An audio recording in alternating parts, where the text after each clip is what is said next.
in the space. Why should I spend hours shoveling out of space for you? Exactly. For you. Exactly. The only reason that I don't move space savers like milk cartons and lawn chairs... Because you'd be murdered. For the record, just for the record, this Howie, is out of... I got to ask the obvious question. Would you put your life on the line to defend the pugs from That's an alligator? what it really was. I think she would have gotten away had she not loved her dog so very much. No, I would not. Shocked. Sorry, Gunnar. They're just a human being. It's every mammal for himself. 87% say no.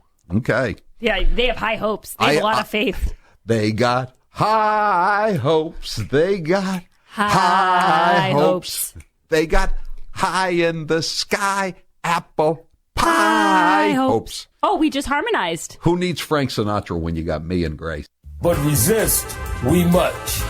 We must. They're all jitty about a shutdown. The tortoise in the race. Then co-author of Hubris. U2 lead singer Bono. Fran Drescher. Sigourney Weaver. Suspect Jahar Tsarnaev. Supreme Court Justice Sonia Sotomayor. Is Mike Muckery yesterday. Antonin Scalia. Kim Kardashian and the Republican candidates for Cairo and Benghazi. We rank behind Lavita. First stop, Kazakhstan to college students in Beijing. He's getting lunch at Chipotle in Iowa. Maine is appropriate. The GOP's tax day giveaway to millionaires. Why was traffic problems email sent? You're listening to the Howie Carr Show. And now it's time for some presidential facts with Steve Robinson. George Washington was unanimously elected president by the Electoral College in the first two national elections. Talk about landslides. George Washington proclaimed November 26 a day of Thanksgiving. He fasted while visiting debtors in prison, but provided them with food and beer. John Adams was the first president to reside in the Executive Mansion. Theodore Roosevelt was the first president to call it the White House.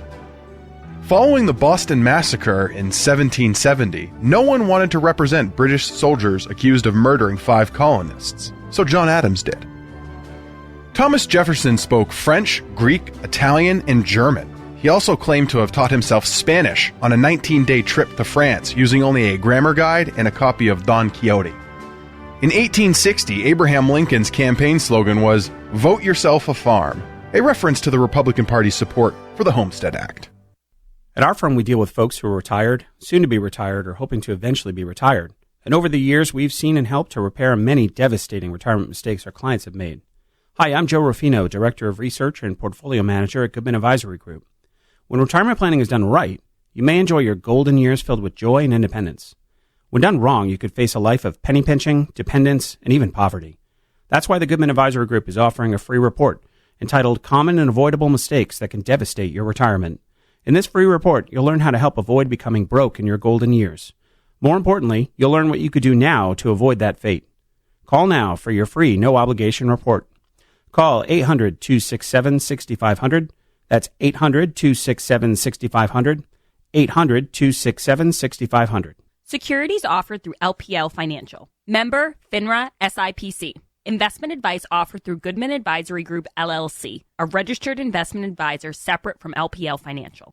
And now, 1 minute of Nancy Pelosi. It is a bill that...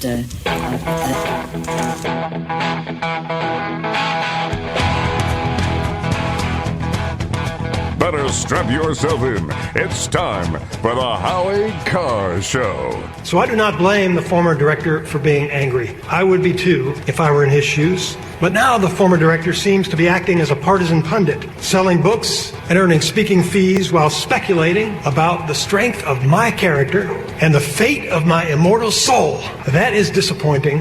Speculating about souls is not a job for police and prosecutors. Live from the Matthews Brothers Studios. It was my ancestors, Palestinians, who lost their land and some lost their lives, their livelihood, the human dignity, their existence in many ways have been wiped out on some people's passport. I mean, just all of it was in the name of trying to create a safe haven for Jews post the Holocaust. She ignored the fact that Palestinian leaders at the time allied themselves with Hitler, and the total war was how the Arab world reacted to to the declaration of Israeli independence. You can't rewrite that history, and you can't project revisionist history. You know, I got a text message from a friend who's like, hey, next time, you know, really clarify, maybe talk like a fourth grader, because maybe the racist idiots would understand you better. The racist idiots. Who's your captain? Howie Carr. They're peddling an article that was written about Biden's as takes the middle ground on the environment. I ask you to go and look at PolitiFacts. It's one of those guys those groups, the best known, that goes and challenges what you say and run truth or not truth. They take a look at that. They basically said, Biden's right. He's been a leader in climate change. I will be damned if the same politicians who refused to act then are going to try to come back today and say we need a middle of the road approach to save our lives. That is too much for me. Look at PolitiFact. Rump swabs, hacks, and moonbats beware. It's Howie Carr. Who's that white woman calling other white people racist idiots? Oh, that's Rashida Tlaib. She's become a woman of color, I guess. I guess that's more profitable in her line of work, which is demagoguery. Welcome to the Howie Carr Show. I'm back. I took yesterday off. 844-500-4242. I am back, and we have a power-packed show, I hope, anyway. We got a lot of good guests lined up, and I'll let you know more about them as we go through it. I must say today I am cautiously optimistic with the fact that the U.S. Attorney for the state of Connecticut, John Durham, has been placed basically in charge of running the investigation of the investigation of, I'm being polite, the investigation of the failed coup and the failed attempt to rig the 2016 presidential election. I don't know what's going to happen. The guy from Chicago, Lausch, that Jeff Sessions had looking into it, the guy from Utah, Huber, they don't seem to have accomplished very much. But this guy, I've seen him in action in Boston. He was brought in about 20 years ago to supervise the cleanup of 2 generations. I mean, that's the best way. That's the only way I can put it. 2 generations of corruption in the Boston FBI office. You remember there's one guy, World War II vet, died in a Tulsa prison. He was about to be tried for an organized crime hit in Oklahoma. There's another guy, Zip Connolly, another FBI agent from a later generation, who is currently doing 40 years in a state prison in Florida for a second-degree murder, another organized crime hit in Miami. I mean, these guys were incredibly corrupt. Zip Connolly was setting up hits while he was going to Harvard. He was getting tipped off to tell Whitey who to hit by a guy named John Vino Morris, who later became the director of the FBI Training Academy in Quantico, Virginia. I mean, this FBI corruption is nothing new. It's been going on since the beginning. Read a biography of J. Edgar Hoover. But Durham was brought in, and he saw how corrupt things were in Boston. He's a career prosecutor, basically. He was born in Boston. He's 69 years old, and Trump appointed him as the U.S. Attorney in Connecticut when he was elected right after he was elected in 2017, and he was brought in from Connecticut. He was an assistant U.S. Attorney to supervise the indictment of all these people. And he set up shop. I often thought that this doesn't get reported enough. He set up shop in Worcester because he knew how crooked things were in Boston. Even if no one's trying to muscle you, I mean, you don't know what people are doing with your documents. I mean, if your office is tapped, right? Pen register on your phone. Phone lines, pen registers, computers, going through the desks. So he set up, what do they call it, the Morris Donahue courthouse in Worcester. That's where he operated out of. And he's the one who brought down Zip Connolly. And he brought down a guy named Schneiderhan. He was a crooked state cop who had been recruited for the gang out of the combat zone by Johnny Materano. And then when Materano left, he turned him over to Stevie Flemmi. He was like an asset You know, the Winter Hill Gang had assets in law enforcement, and they had a payroll too. And Durham, I'm betting they weren't paying payroll taxes though. Just No. a hunch. No, and they were getting perks. Like they called John Morris Vino because he liked wine. Oh, did he like wine? When he testified in Whitey's case, they said, "What do you do now, Mr. Morris?" And he said, "I'm a wine consultant." Yeah. Like a professional drunk. He's a wine. I used to, when the Herald was in the South End, I used to run into a lot of wine consultants walking around, on my daily routine. I think now they've been replaced by poppy consultants. I think there are a few wine consultants still around too. Yeah, but they like to, the people like poppies a lot more than they used to. So anyway, Durham came in and, I know some people say he should have gotten more convictions, but he got Zip Connolly and, Morris had already cut a deal because Whitey called him, at the director's office in Quantico and threatened to rat him out. And Morris keeled over with a heart attack, and then he decided to confess to everything, and he testified against everybody, and he brought down, like I said, Schneiderhan. So and he also has worked on but this is not just this corruption that we're talking about here is not just about the FBI. It's also about the CIA and all the other intelligence agencies. And this guy Durham, he was used to go after the CIA when they had budding scandals about interrogation techniques and destroying videos and that kind of stuff. And he never brought charges against them, but he understands just how corrupt federal intelligence, quote unquote, agencies can be. And I just think, and again, I don't know if he's going to turn out to be another disappointment like Lausch in Chicago or Huber in Utah or Jeff Sessions for that matter. But I think that this guy is probably about as good a choice as you could come up with. And I'm very pleased that he's going to be going after these guys. And if I were those guys in D.C., I'd be sweating this one out. 844-500-4242. So 774 says Worcester is pretty corrupt too. Yeah, but I mean it wasn't. I don't think Worcester was organized like Boston was. I think. Plus, all these guys that maybe the H. Paul Ricos, the Zip Connollys, the Vino Morrises, the Dennis Condons, they were gone, but they had friends, and some of these guys had they had ties. They hung out with these crooked these gangsters, 844-500-4242. That is the toll-free number of the Howie Carr Show. And we're going to take some calls here. We're going to have a lot of good guests as the afternoon goes on. But what do you think of this? Is this do you have any confidence that they're going to get to the bottom of this?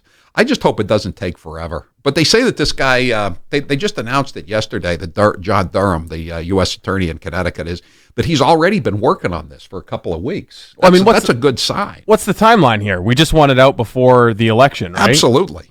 I mean, it'd be nice to have it out tomorrow because we'd love to talk about it, but we just need it out in time for the election. Yeah, I mean, you can't drag your feet. I mean, this has got to be resolved before the election so that the election can be, at least in part, a referendum on whether or not you want to let this go on. And I know a lot of people say, Howie, you got your tinfoil hat on like Sean and Rush and all that. But I really think this is really, really serious. These people tried to steal the election. They went after innocent people. This isn't like going after gangsters or Al Qaeda or ISIS or terrorists or a drug cartel. They went after General Flynn, a 3-star general. They went after Carter Page, a graduate of the U.S. Naval Academy. Flynn also worked for Obama. Yeah. And that's one of the reasons they went after him, because he was a traitor. I mean, this is how they think. It's not like It's not like, we can have our disagreements and then have a drink like supposedly Tip O'Neill and Ronald Reagan did at the end of the day back in the early 80s, which I'm not buying that, but I think sometimes they did play golf together. Bob Michael might have played golf with Tip O'Neill or something like that when he was the Republican minority leader. But there's none of that now. I mean, they want to slit our throats. They want to take us off the board permanently, and I mean that. I mean, they want your guns, they want your First Amendment rights, and they will frame you as they framed those guys I just mentioned, and it's really serious, and we really have to put some of these people in jail for doing this. 844-500-4242.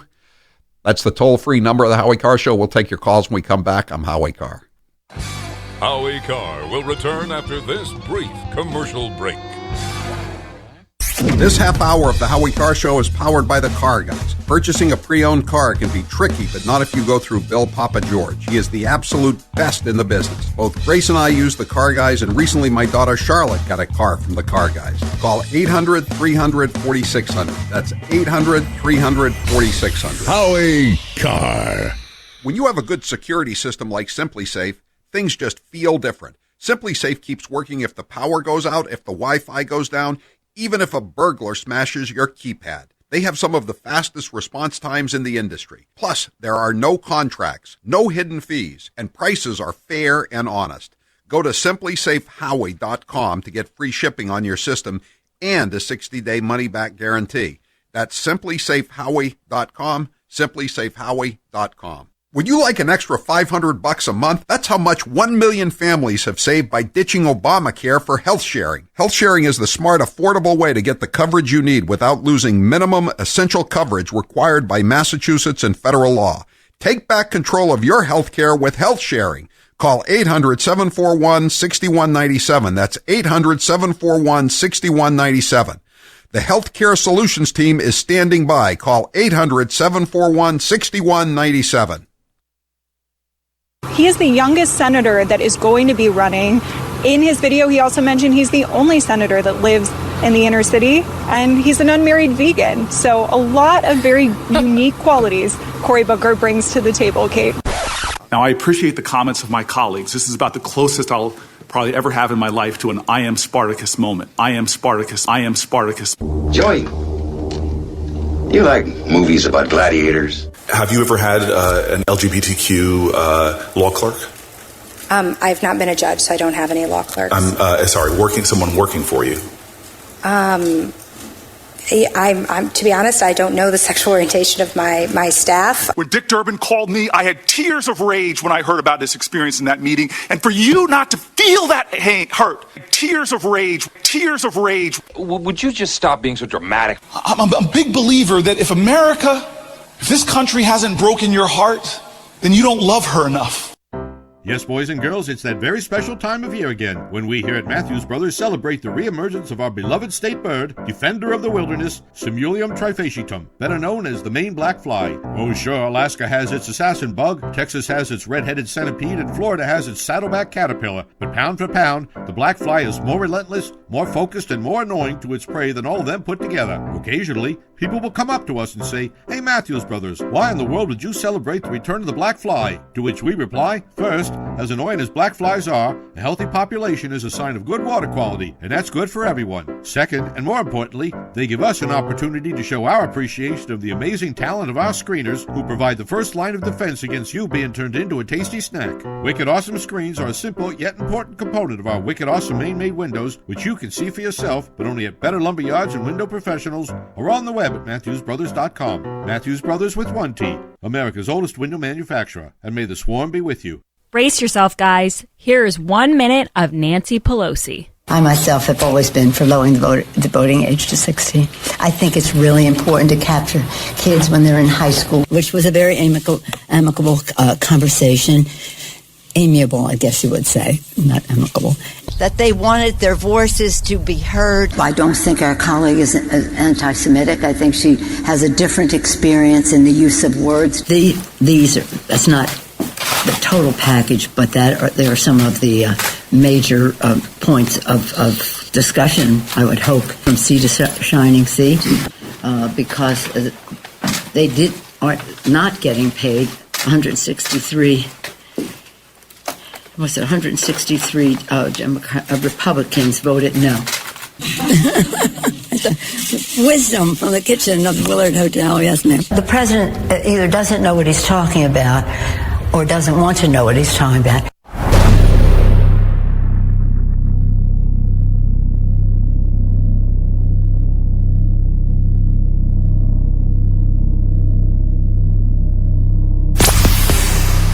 Hi, this is John in the People's Republic of Amherst, Massachusetts. This is Heather from Litchfield, Maine. This is Kent, Wichita, Kansas, and this is the Howie Carr Show.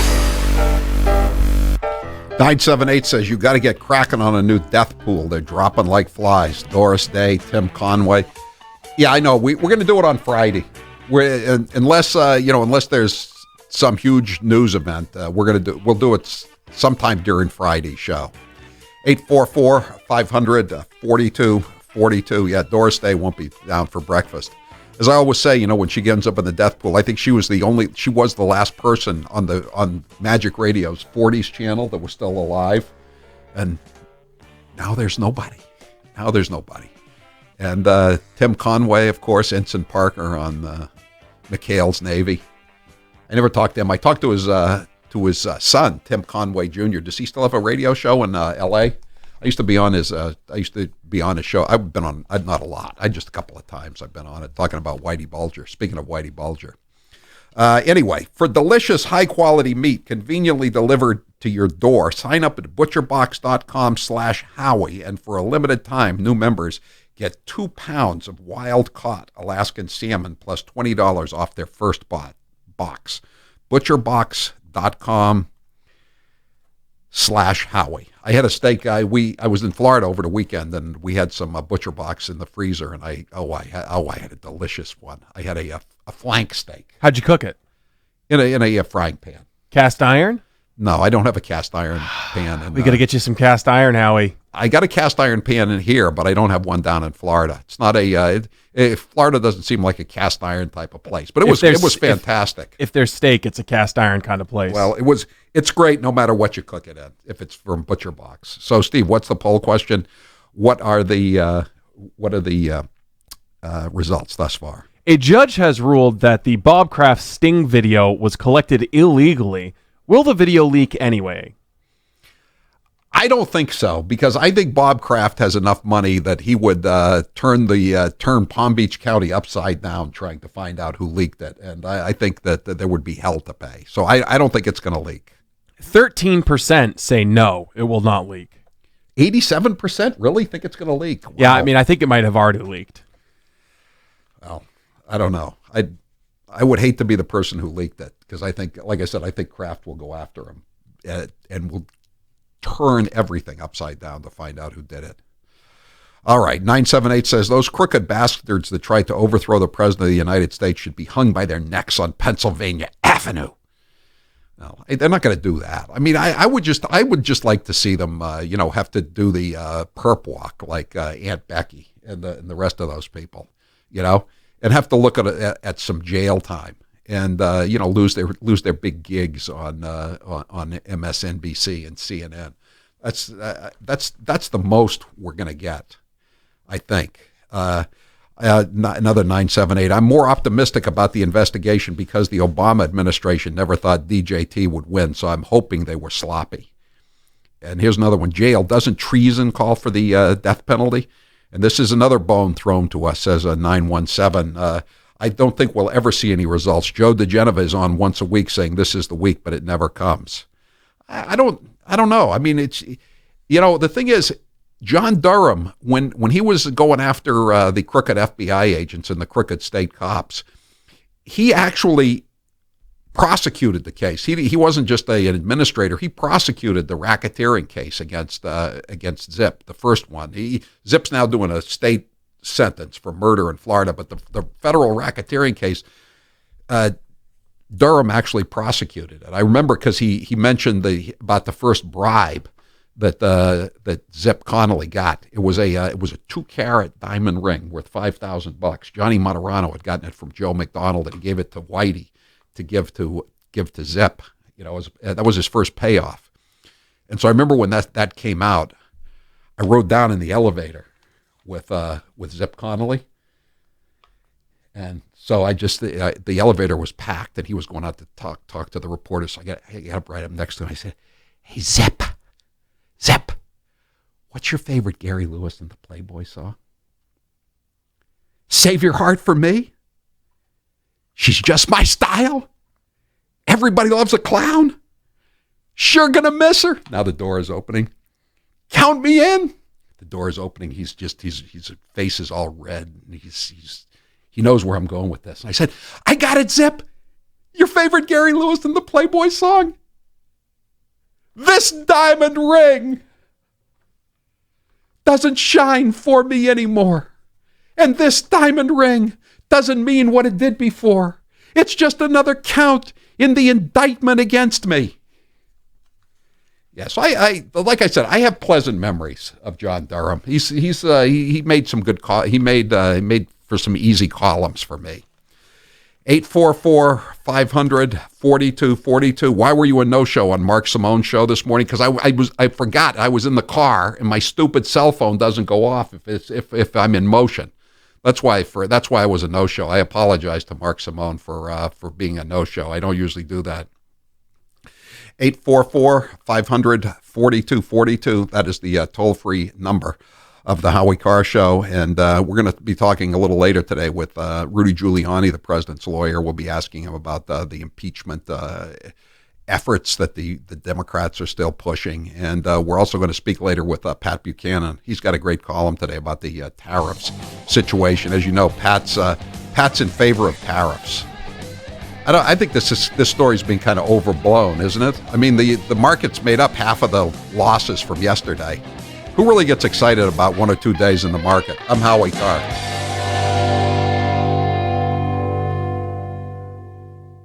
At our firm, we deal with folks who are retired, soon to be retired, or hoping to eventually be retired.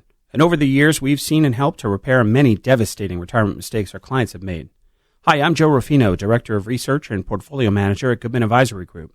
When retirement planning is done right, you may enjoy your golden years filled with joy and independence. When done wrong, you could face a life of penny pinching, dependence, and even poverty. That's why the Goodman Advisory Group is offering a free report entitled Common and Avoidable Mistakes That Can Devastate Your Retirement. In this free report, you'll learn how to help avoid becoming broke in your golden years. More importantly, you'll learn what you could do now to avoid that fate. Call now for your free no-obligation report. Call 800-267-6500. That's 800-267-6500. 800-267-6500.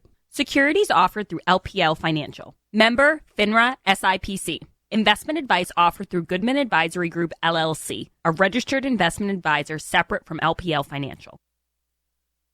The United States will withdraw from the Paris Climate Accord. We are all going to die. And we all joke about him destroying the world, but this could be it. That means record heat, more drought in some places. We could see the seas continue to rise. Their kids will have worse asthma. Torrential rains and floods in other places. We could see flooding in major cities. They will have a harder time having economic growth. Sea level rise and drowning coastal areas. Deadlier heat waves would be more abundant. With droughts and floods. Coal sludge back into rivers and lakes. We'd see droughts, wildfires. How tens of thousands of people die annually. Mass extinction in the natural world. This was a fault on the part of Donald Trump against humanity. Sea level rise is happening. That's a scientific fact. And this man is wrecking the planet. Low-lying countries such as the Marshall Islands would disappear entirely. The world will be a mess. So Donald Trump may have doomed the planet.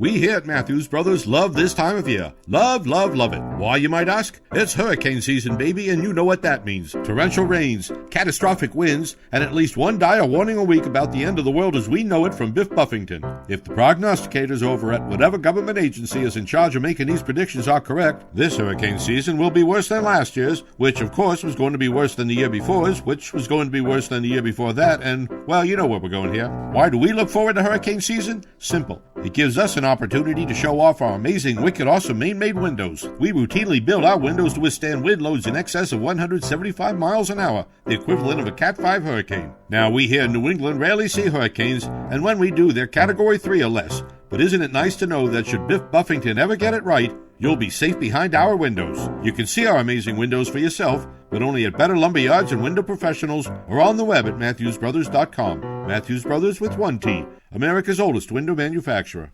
The Moonbats always say Donald Trump isn't very bright. But what about Barack Hussein Obama? Let's listen to some of his greatest hits. I've now been in 57 states. I think one left to go. I don't know what the term is in Austrian. The Cambridge police acted stupidly. And there has never been any man or woman more qualified for this office than Hillary Clinton. There are neighborhoods around the country where it is easier for a 12 or 13-year-old to purchase a gun and cheaper than it is for them to get a book. I believe in the Second Amendment. It's there written on the paper. If we fall for, a bunch of okey doke. A few months ago, when you were asked what's the biggest geopolitical threat facing America, you said Russia, not Al-Qaeda. You said Russia. In the 1980s are now calling to ask for their foreign policy back. And now, some of my favorite fake Indian cuts of all time. I'm not going to ask you for your favorite curse word. Actually, I am. Do you have a favorite curse word? Poop. Poop? Oh, that's a goody two-shoes favorite curse word if I ever heard one. Are you kidding? Have you ever seen a woman like me look you straight in the face after you finished some long explanation of something and then just said, poop? Hold on a sec. I'm going to get me a beer. I am not sure what she's talking about as far as a rally with. It was a rally in Bern, Oregon, is that you have to figure out who you are. I grew up in a family that was barely hanging on to the ragged edge of the middle class. And my Aunt Bee has walked by that picture at least 1,000 times, remarked that her father, my papa, had high cheekbones like all of the Indians did.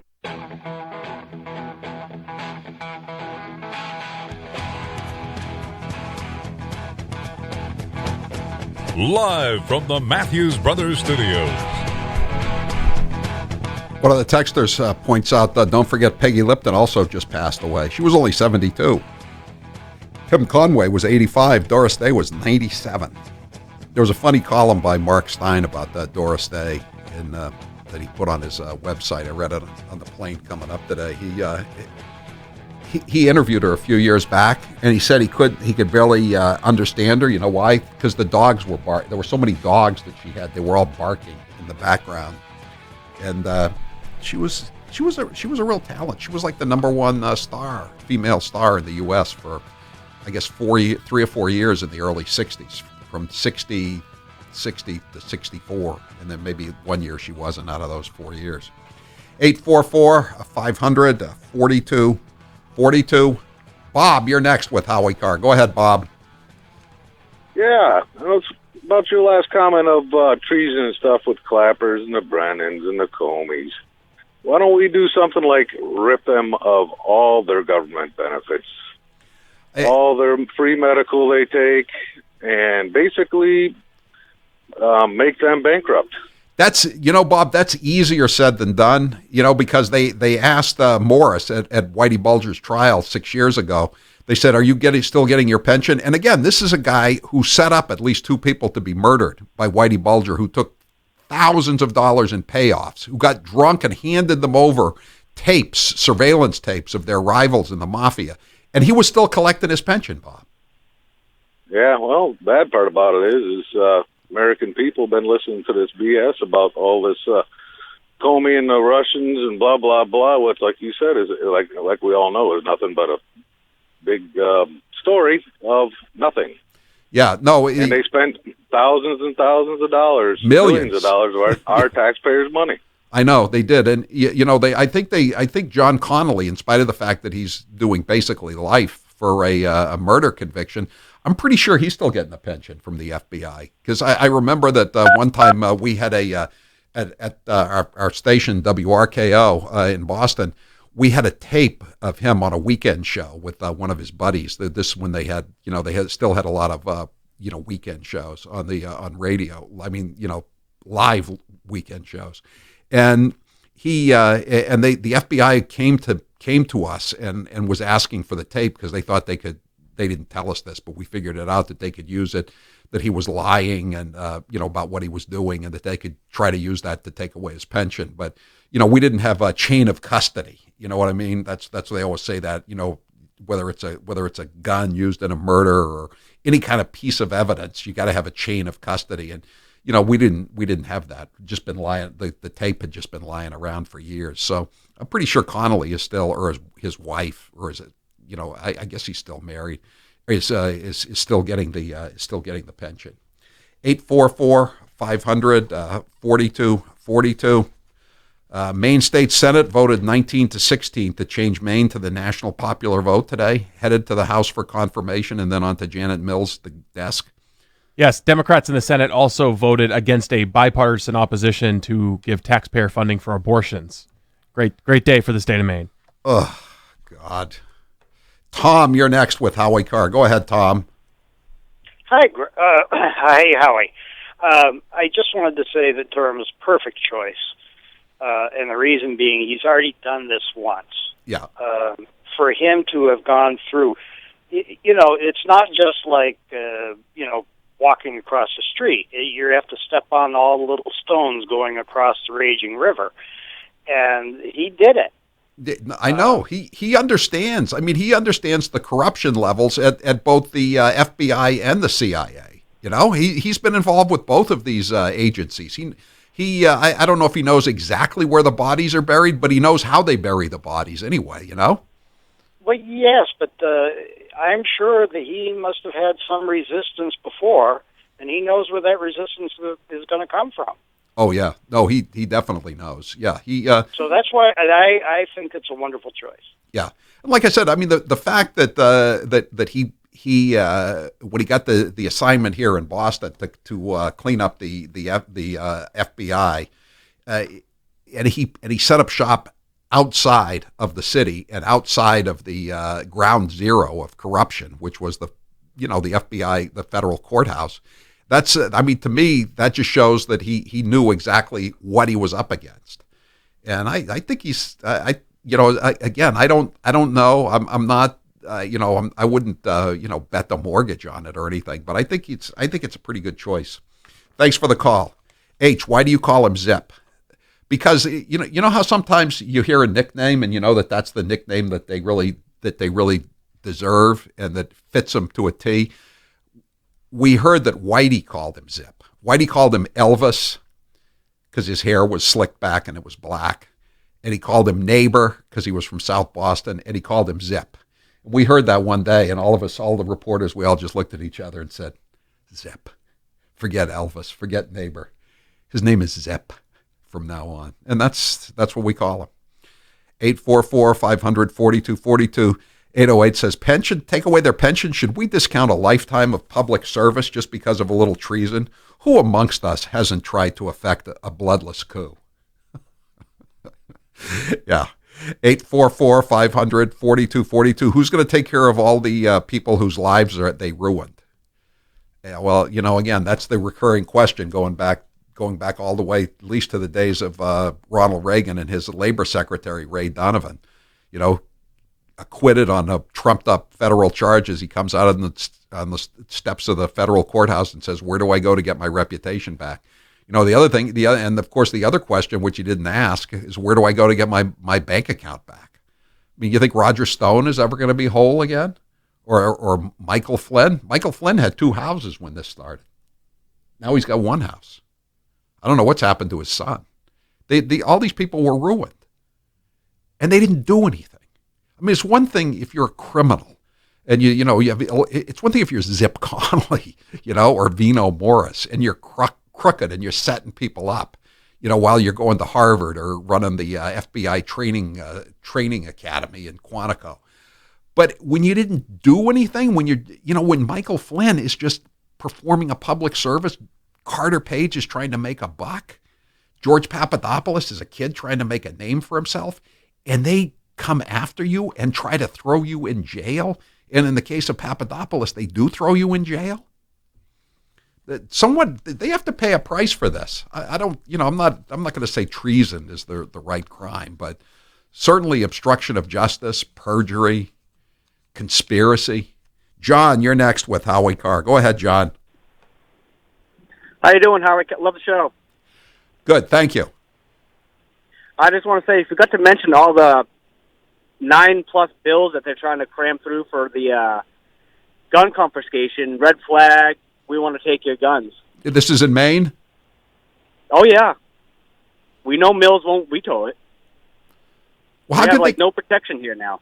Well, how can they get away with that in Maine? I mean, Maine is still. I mean, I know the state, the southern area where I come from has been infiltrated by flatlanders, so to speak. But I mean, most people, a huge percentage of people in Maine still own guns. Also, the Constitution of the state of Maine says, the amendment says, the right to bear arms shall not be questioned. Yeah, there's no ambiguity. Yeah. Well, they're questioning it all right. And they're trying to get through. They have a high capacity magazine bill going through right now, or trying to. And I'm sure most of the people don't even know what a high capacity magazine is, right? They just most people don't even know their arm from their foot. I understand. And those are the people who want to take away your guns. The people who don't understand guns, who don't understand the Constitution, who don't understand the Second Amendment, who don't understand history. Thanks for the call, John. Susan, you're next with Howie Carr. Go ahead, Susan. Hi, Howie. Just a quick question.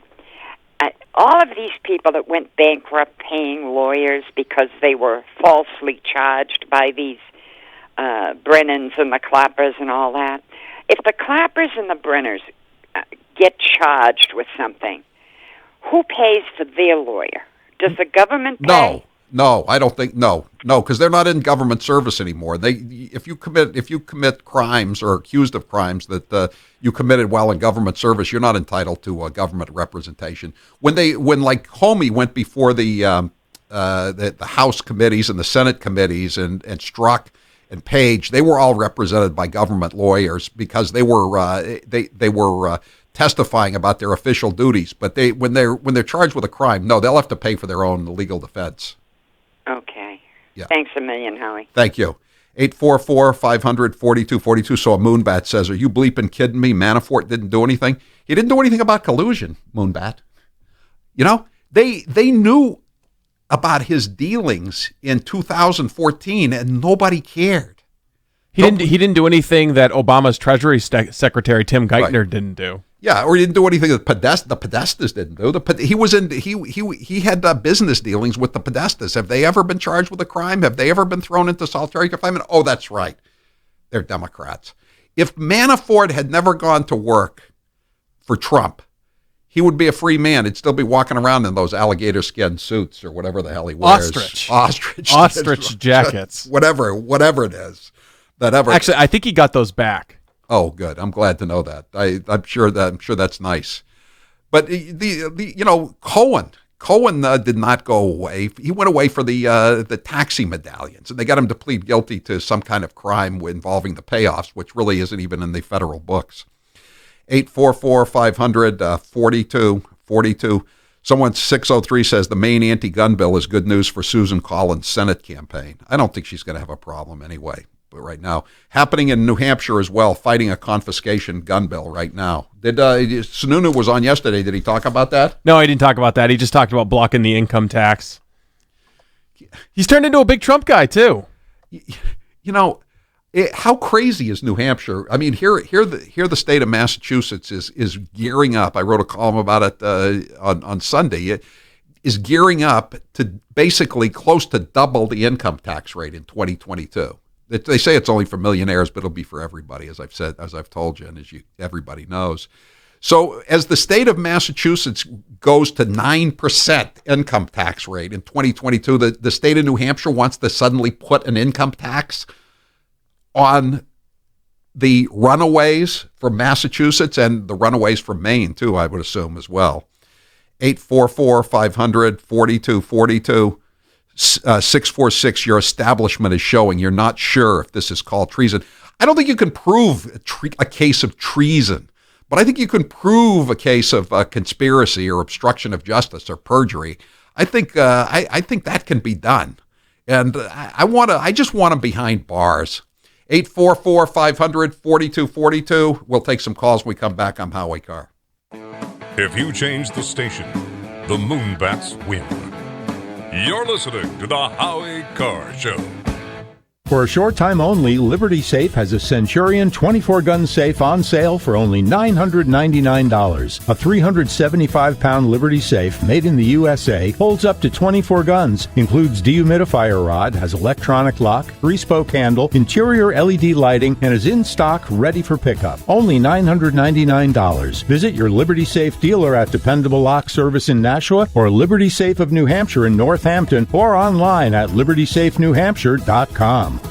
Have you been burned by lawyers who talk a good game, take your money, then produce lousy results? Then it's time for you to contact Frank L. McNamara at McNamara & Associates. Frank is a Harvard grad, a Vietnam vet, and the former United States Attorney for Massachusetts under President Reagan. If you need a lawyer, contact Frank today at franklmcnamara.com. That's franklmcnamara.com. Or call him at 978-333-9608. That's 978-333-9608.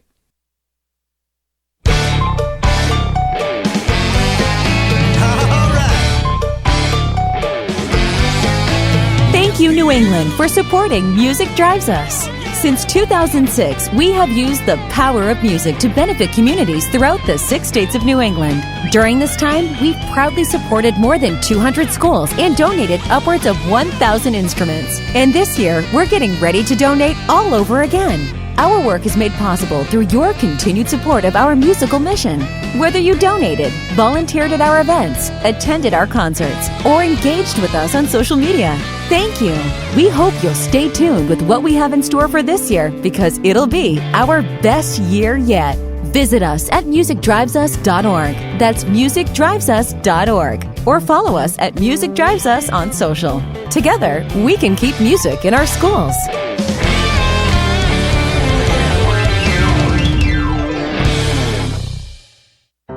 Everybody here at Matthews Brothers is pleased as punch that spring is finally in the air, especially since summer will be here in a week or so. Why are we so happy? Simple. Warm weather brings out golf and baseball, two sports that have the potential to do significant damage to windows. What parent hasn't watched with pride as their Munchkin's perfectly struck baseball flies down the street, followed closely by a discernible thud, precipitating 36 little feet running in all directions? And who hasn't watched as a beautiful drive fades ever so slightly over the trees, only to be followed by the satisfying sound of shattering glass? Now, it's not that we here at Matthews Brothers are wishing damage to our friends' and neighbors' property. Not at all. We're just saying that if Junior swings for the bleachers and misses, or good old Wally can't keep his head down and hits, then your pals at Matthews Brothers stand by at the ready with our custom-built, wicked awesome Maine-made windows.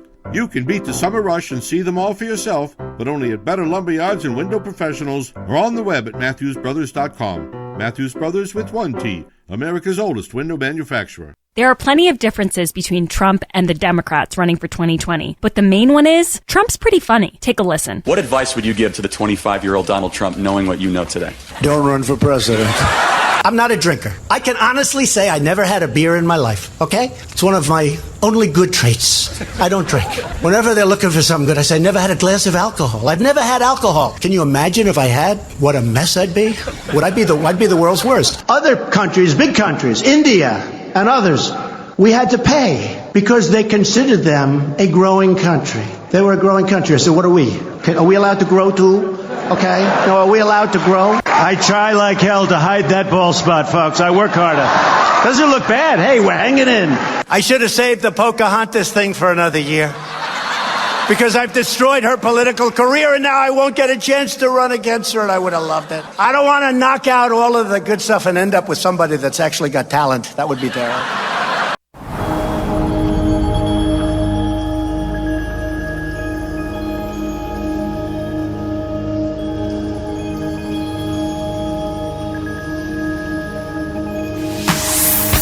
Hi, this is Cindy from Osterville, Massachusetts. This is Brett Rock from Dunstable, Massachusetts. This is Amy in Lisbon Falls, Maine, and this is the Howie Carr Show.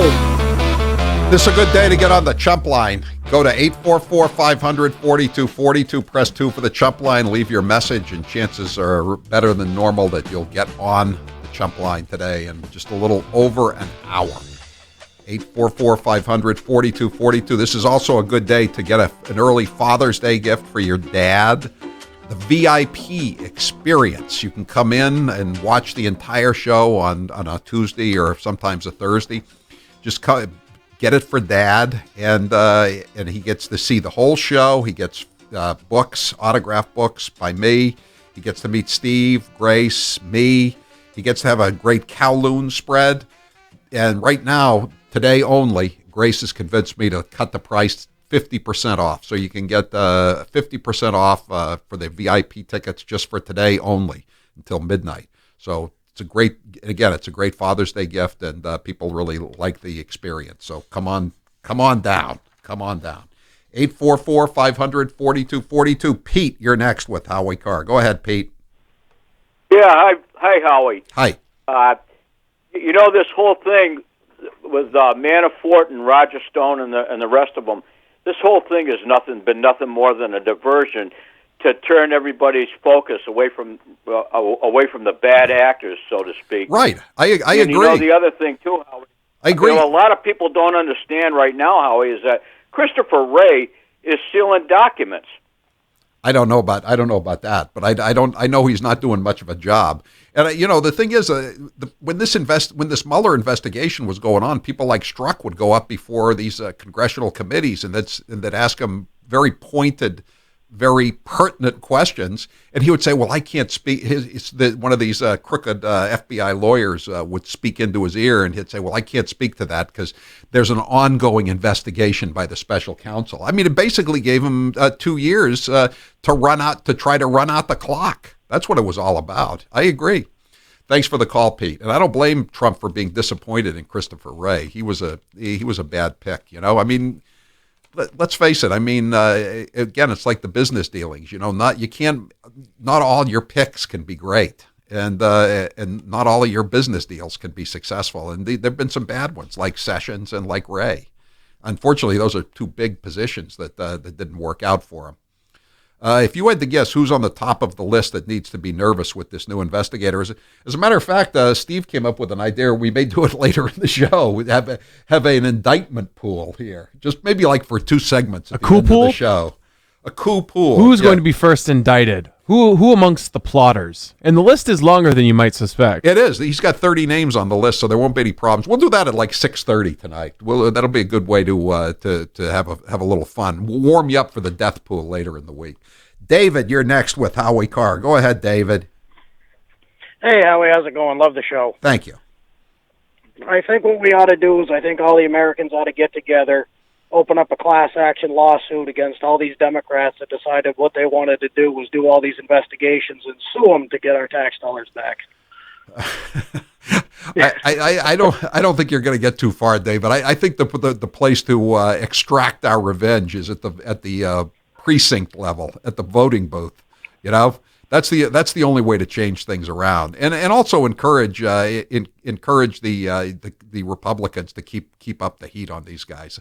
I mean, I really hope Durham is serious about this. I hope this would be the ultimate feather in his cap if he could put an end to this. I mean, again, he's had a pretty distinguished career, with the FBI investigation in Boston, and then the CIA. I know he didn't bring anybody down, but he handled it. And but this would be the ultimate feather in his cap. Thanks for the call, David. Lee, you're next with Howie Carr. Go ahead, Lee. Hey, Howie, a couple minutes ago you asked what's wrong with New Hampshire. Well, New Hampshire's Massachusetts now, Howie. That's what's wrong with New Hampshire. I know. Yeah. People up in Maine, they need another Cumberland. But getting back to Comey and all those guys, I really think heads should roll just like in old England. I mean, I hope they get treason.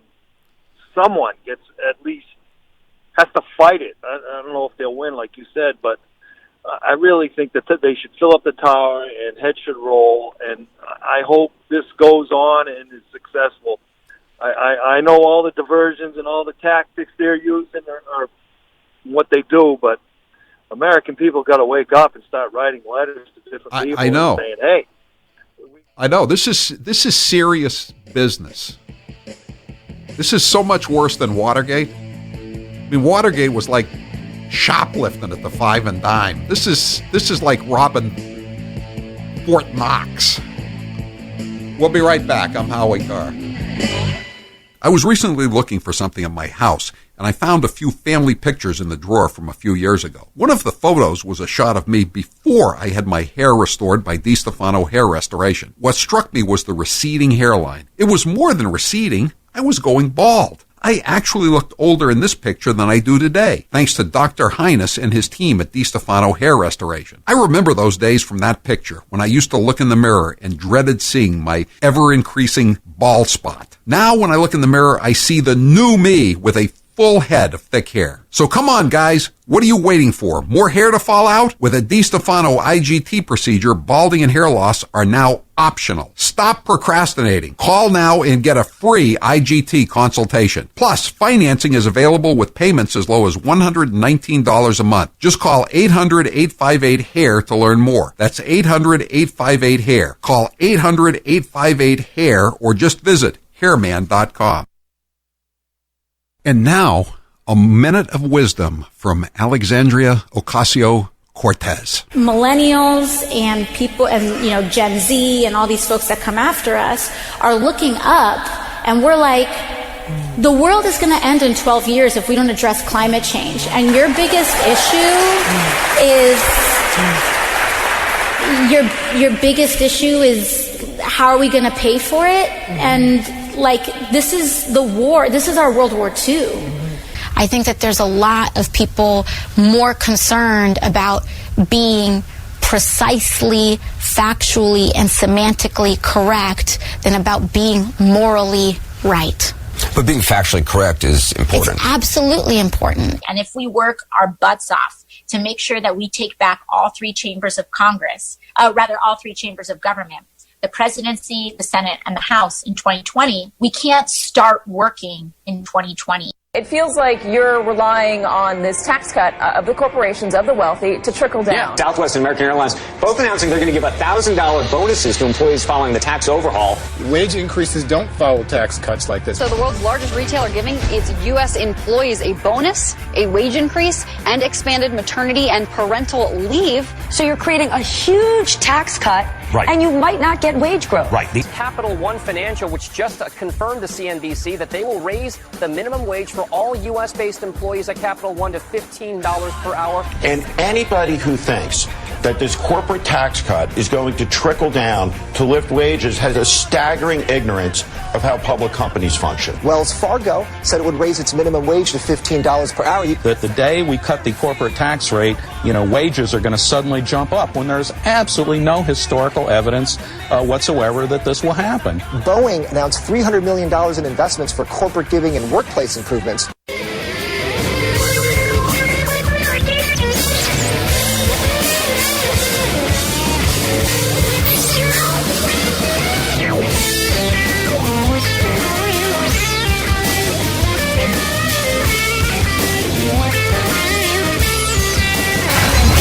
You're listening to the Howie Carr Show. So are you tired of being tired? Well, then it's time to get the tea. Hey, it's Lisa here to tell you about this all-natural, all-organic tea I've been drinking that has had great results for over 20 years. It's called Life Change Tea, and it's specially formulated to help detoxify and cleanse your kidneys, liver, colon, and blood all at once. The colon is one of the most ignored organs in the human body. The faster that waste is eliminated from the body, the less time that waste sits in our intestines, spreading toxins to our bloodstream. This tea helps cleanse chemicals caused by outside intruders from our entire digestive system. And get this, weight loss can be a side effect. And with continued use of the tea, you can experience clearer, healthier, younger looking skin, increased energy, and a happier outlook on life. So if you're tired of being tired, get the Life Change Tea at getthetea.com. That's getthetea.com. And like me, you'll be glad you did. Joe Biden might be running for president in 2020, so we should play some of his greatest hits. Barack and I finally reduced the disparity in sentencing, which we've been fighting to eliminate, in crack cocaine versus powder cocaine. Correct. It was a big mistake when it was made. We thought we were told by the experts that crack, you never go back. You cannot go to a 7-Eleven or a Dunkin' Donuts unless you have a slight Indian accent. If you want to protect yourself, get a double-barrel shotgun. If there's ever a problem, just walk out on the balcony, put that double-barrel shotgun, and fire 2 blasts. They're going to put you all back in chains. Give me a break. That's a bunch of malarkey. The 3-letter word, jobs. J-O-B-S, jobs. One man stands ready to deliver change we desperately need. A man I'm proud to call my friend. A man who will be the next president of the United States, Barack America. In summary, the president's overall health is excellent. Okay, with that, I'll take some questions. How much weight have you suggested the president lose? Can you assess the president's mental fitness for office? Cholesterol over 220. Do you hope to get it under 200? Are you ruling out things like early onset Alzheimer's? Are you looking at dementia-like symptoms? Is that what you said? The 25th Amendment, a lot of people in the country have been talking about it. Do you believe he is fit for duty? Sometimes it sounds like he has the sniffles when he's talking. Do you have a life expectancy range for him based on his results? Is he limited to 1 scoop of ice cream now? Is there anything you're keeping from us for privacy reasons? Are you confident of his prostate health? I think a waist measurement for the president. His weight, I think he's at 239, right? It seems, I think it's just shy of obesity. It's recommended that most baby boomers get screened for hepatitis C. Did you do a hep C test, or has he had one previously? Some of the president's friends have told reporters in the past that they think he's a germaphobe, that he washes his hands obsessively. And have you seen any indication of that type of behavior? You're listening to the Howie Carr Show.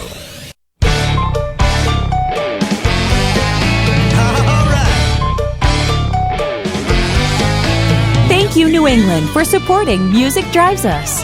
Since 2006, we have used the power of music to benefit communities throughout the 6 states of New England. During this time, we've proudly supported more than 200 schools and donated upwards of 1,000 instruments. And this year, we're getting ready to donate all over again. Our work is made possible through your continued support of our musical mission. Whether you donated, volunteered at our events, attended our concerts, or engaged with us on social media, thank you. We hope you'll stay tuned with what we have in store for this year, because it'll be our best year yet. Visit us at musicdrivesus.org. That's musicdrivesus.org. Or follow us at Music Drives Us on social. Together, we can keep music in our schools.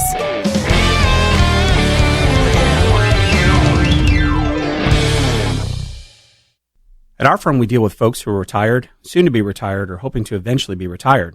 And over the years, we've seen and helped to repair many devastating retirement mistakes our clients have made. Hi, I'm Joe Ruffino, Director of Research and Portfolio Manager at Goodman Advisory Group. When retirement planning is done right, you may enjoy your golden years filled with joy and independence. When done wrong, you could face a life of penny pinching, dependence, and even poverty. That's why the Goodman Advisory Group is offering a free report entitled Common and Avoidable Mistakes That Can Devastate Your Retirement. In this free report, you'll learn how to help avoid becoming broke in your golden years. More importantly, you'll learn what you could do now to avoid that fate. Call now for your free no-obligation report. Call 800-267-6500. That's 800-267-6500.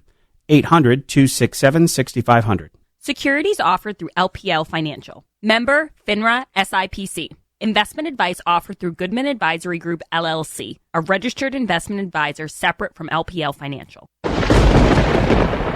And now, an interview with the Emperor of Hate, Howie Carr. Is Kennedy Babylon 2 your last book? No, if I think of another topic for a book I want to write, I'll go for it. But I think it's the last of my Kennedy Babylon series. I made Kennedy Babylon 2 kind of long because I wanted to get everything in there. Now there's other stuff I could write about, but I'm Kennedy'd out. Since having the sleeve operation, do you miss not eating big meals? No, I don't. I can still eat what I used to eat. I just can't eat as much. I'm now very surprised how much I used to eat. I'm surprised at how much people I eat with consume. It's just hard to believe that I used to.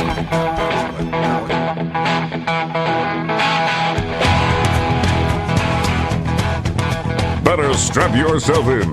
It's time for the Howie Carr Show. So I do not blame the former director for being angry. I would be too if I were in his shoes. But now the former director seems to be acting as a partisan pundit, selling books and earning speaking fees while speculating about the strength of my character and the fate of my immortal soul. That is disappointing.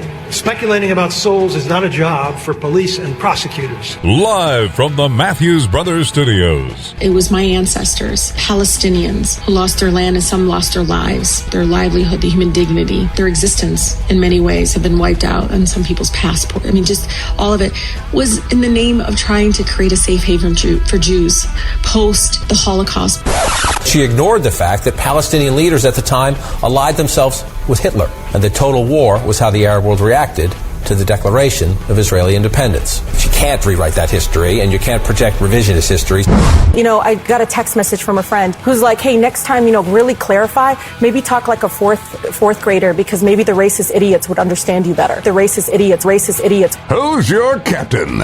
Howie Carr. They're peddling an article that was written about Biden's takes the middle ground on the environment. I ask you to go and look at PolitiFacts. It's the one of those guys, those groups, the best known, that goes and challenges what you say and run truth or not truth. They take a look at that. They basically said, Biden's right. He's been a leader in climate change.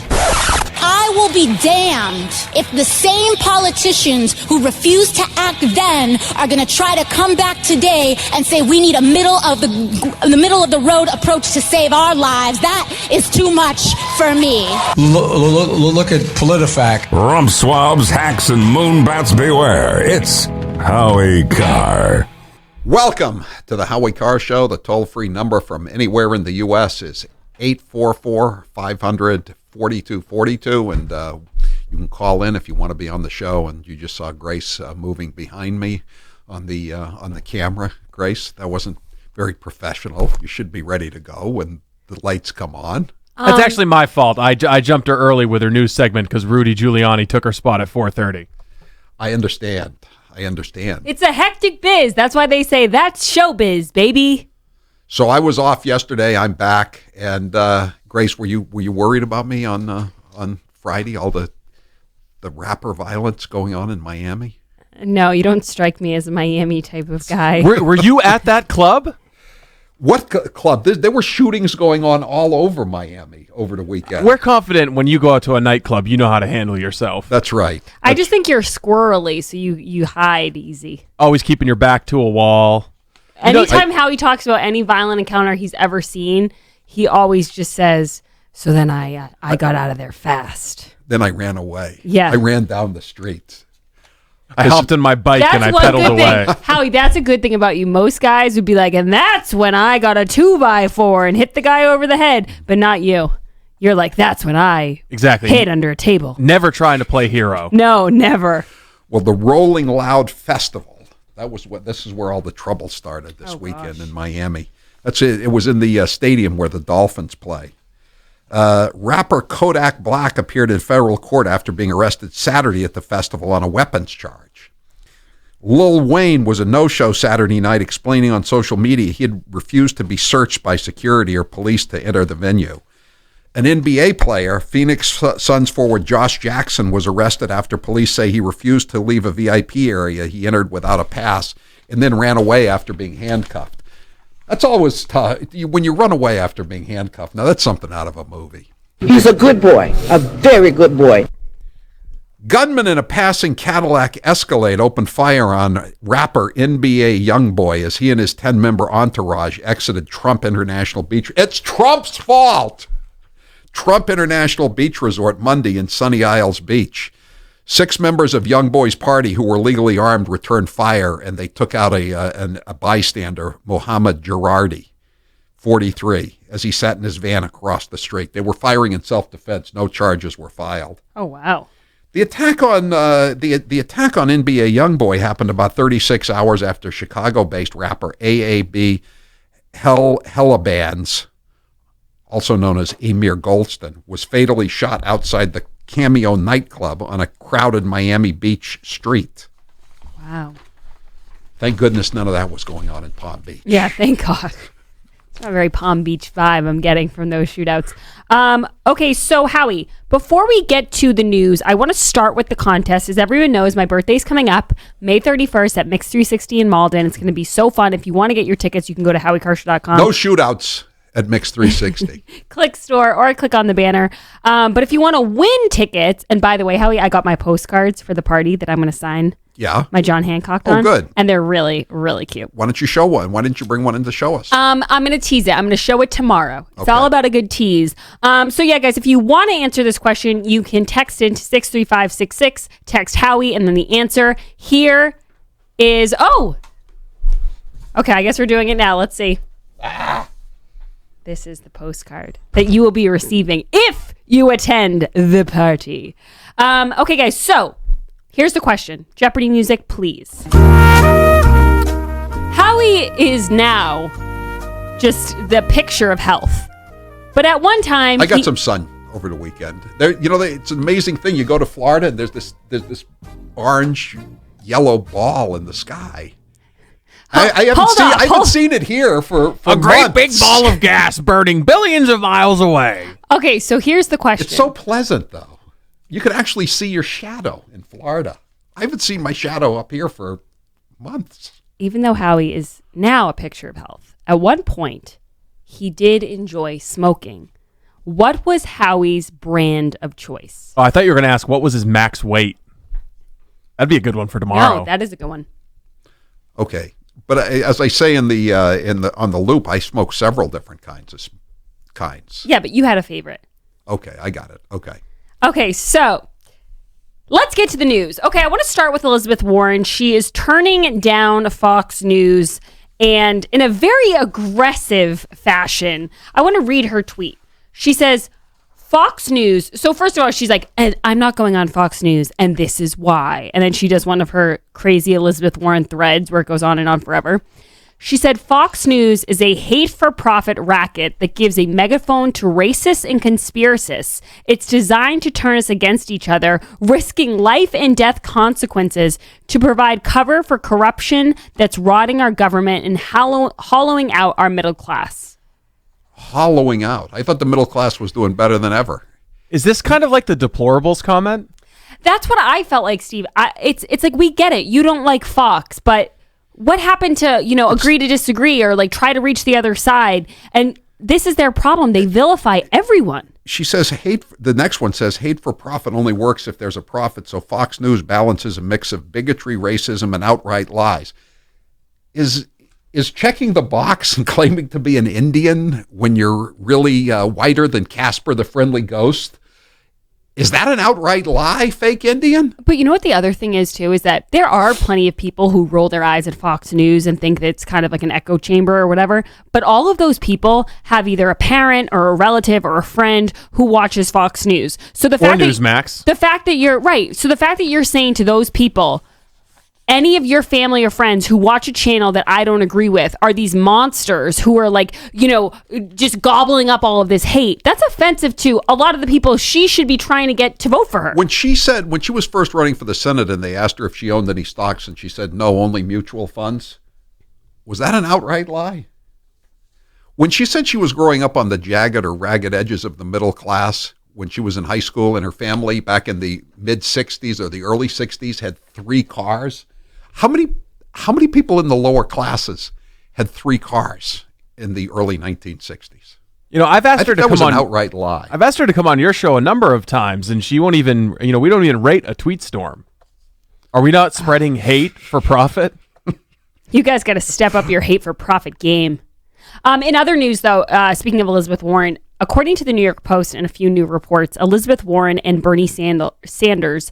Bernie Sandals. That would be a good name for him. I would not want to see Bernie and Sandals are battling for Alexandria Ocasio-Cortez's endorsement. I love this photo the New York Post used because AOC is doing like a Godfather type look right here. And you can it's just so bizarre that Steve always used to say this. All they had to do was not be crazy. And instead, they decided to make the socialist loony the face of their party. And it's saying they didn't do it. I mean, she did it, and the base anointed her. They love her. But it reminds me, but all of these politicians like Bernie and Elizabeth Warren kowtowing to her, it reminds me of parents in a candy shop who they don't want the kid to scream, so they just go along with it and give them whatever they want. Like, they don't want her to hate them, so it's like, you're the best. Didn't she say it was a joke when she said 12 years now? Did you have that cut yesterday? It wasn't a cut, it was a tweet. Oh. But yeah, she did say that it was a joke. And she also, as you heard in the intro... Just kidding! Again, like a little kid, right?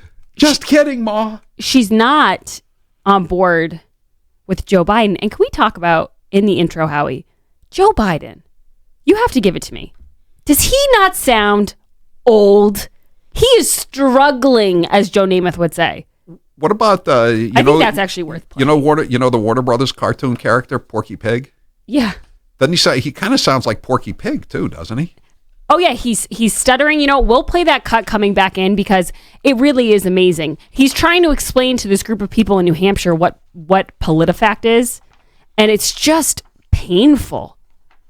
I think we're gonna, if that pains you, Grace, you're gonna have a lot of pain for the next few months because I've already accepted that. It's not going to get better. No, it's especially with him. It's gotten worse in the last 2 weeks. He's had a rapid decline in 2 weeks, and he didn't even start off strong. I understand. Nothing compares to Butcher Box when it comes to getting the best, highest quality meat conveniently delivered right to your door. I went down to Florida this weekend and I found some Butcher Box in the freezer, and it was fantastic. Their steaks are just so good. You can cook them any way you want, and it's as good as you've ever had. Tender and very, very tasty. Butcher Box delivers 100% grass-fed and grass-finished beef, free-range organic chicken, and heritage breed pork right to your door. They work closely with the best farms and companies committed to raising animals humanely. This ensures not only an ethical process, but one that results in a better quality, better tasting, more nutrient-dense meat with no added hormones or antibiotics ever. From grass-fed beef to free-range organic chicken to wild-caught sockeye salmon from Bristol Bay, Alaska, Butcher Box has over 20 different cuts of meat to choose from with customizable boxes and a variety of other options to choose from. You won't have to go to the butcher shop ever again to get a specialized cut of meat. Butcher Box is also an affordable way to get meat you can trust, the easy way, delivered to your door. With free shipping, you can get a month's worth of the best-tasting meat for less than $6 per meal. Butcher Box is offering new members 2 pounds right now of wild-caught Alaskan salmon plus $20 off your first box when you sign up at butcherbox.com/Howie. That's butcherbox.com/Howie. Butcherbox.com/Howie. I'm Howie Carr. He's the maestro of microaggression. He's Howie Carr. And now, 1 minute of Nancy Pelosi. It is a bill that is much needed for our farmers and ranchers. I think there are only 47 votes against it in the House of Representatives. The American people should know the source of it. Again, we are engaged in the year-end continuing resolution, Homeland Security. I'm not sure. No, I haven't spoken to him since he called the other day, which was a very amicable conversation. Amiable, I guess you would say, not amicable. And I talked to Chuck last night to say, we haven't had an answer. There are other things that are going on that are newsworthy, and I think you'd have more viewers or readers if people address concerns that people have. The list goes on about the Yes, boys and girls, it's that very special time of year again when we here at Matthews Brothers celebrate the reemergence of our beloved state bird, defender of the wilderness, Simulium trifasciatum, better known as the Maine black fly. Oh, sure, Alaska has its assassin bug, Texas has its red-headed centipede, and Florida has its saddleback caterpillar. But pound for pound, the black fly is more relentless, more focused, and more annoying to its prey than all of them put together. Occasionally, people will come up to us and say, "Hey, Matthews Brothers, why in the world would you celebrate the return of the black fly?" To which we reply, first, As annoying as black flies are, a healthy population is a sign of good water quality, and that's good for everyone. Second, and more importantly, they give us an opportunity to show our appreciation of the amazing talent of our screeners who provide the first line of defense against you being turned into a tasty snack. Wicked Awesome screens are a simple yet important component of our Wicked Awesome Maine-made windows, which you can see for yourself, but only at better lumberyards and window professionals, or on the web at MatthewsBrothers.com. Matthews Brothers with one T, America's oldest window manufacturer, and may the swarm be with you.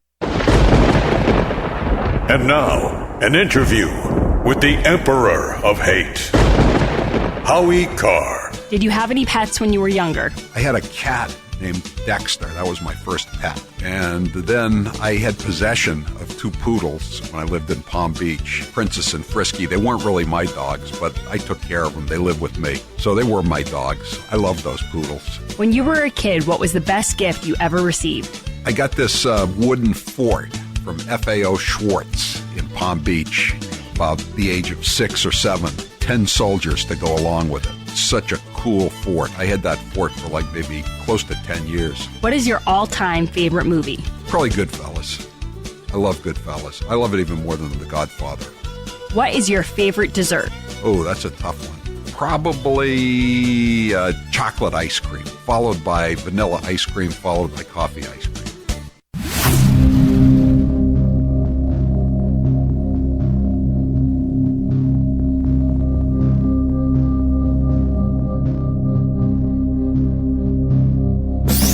This is Kevin from Brockton. This is Karen from Boiling Springs, South Carolina. This is Officer Mark calling from beautiful Stratford County, New Hampshire. And this is the Howie Carr Show. You know, I know some of you may have read or peddling an article that was written about Biden's as takes the middle ground on the environment. I ask you to go, and I won't take your time now. Look at PolitiFacts. It's the one of those guys, those groups, the best known, that goes and challenges what you say and run truth or not truth. They take a look at that. I said that I was in this area long before most anybody else was, and I have a record, and they basically said, I won't take the time to read it, but it basically said, Biden's right, he's been a leader in climate change. That's all, folks. Today, Junior. That's all, folks. So Paul Steinhauser from New Hampshire, the reporter up there, he works for the Concord Monitor and other places. He just sent us some audio. What is this about? This is Biden in a diner reacting to Attorney General Barr's investigation of the origins of the Russian investigation.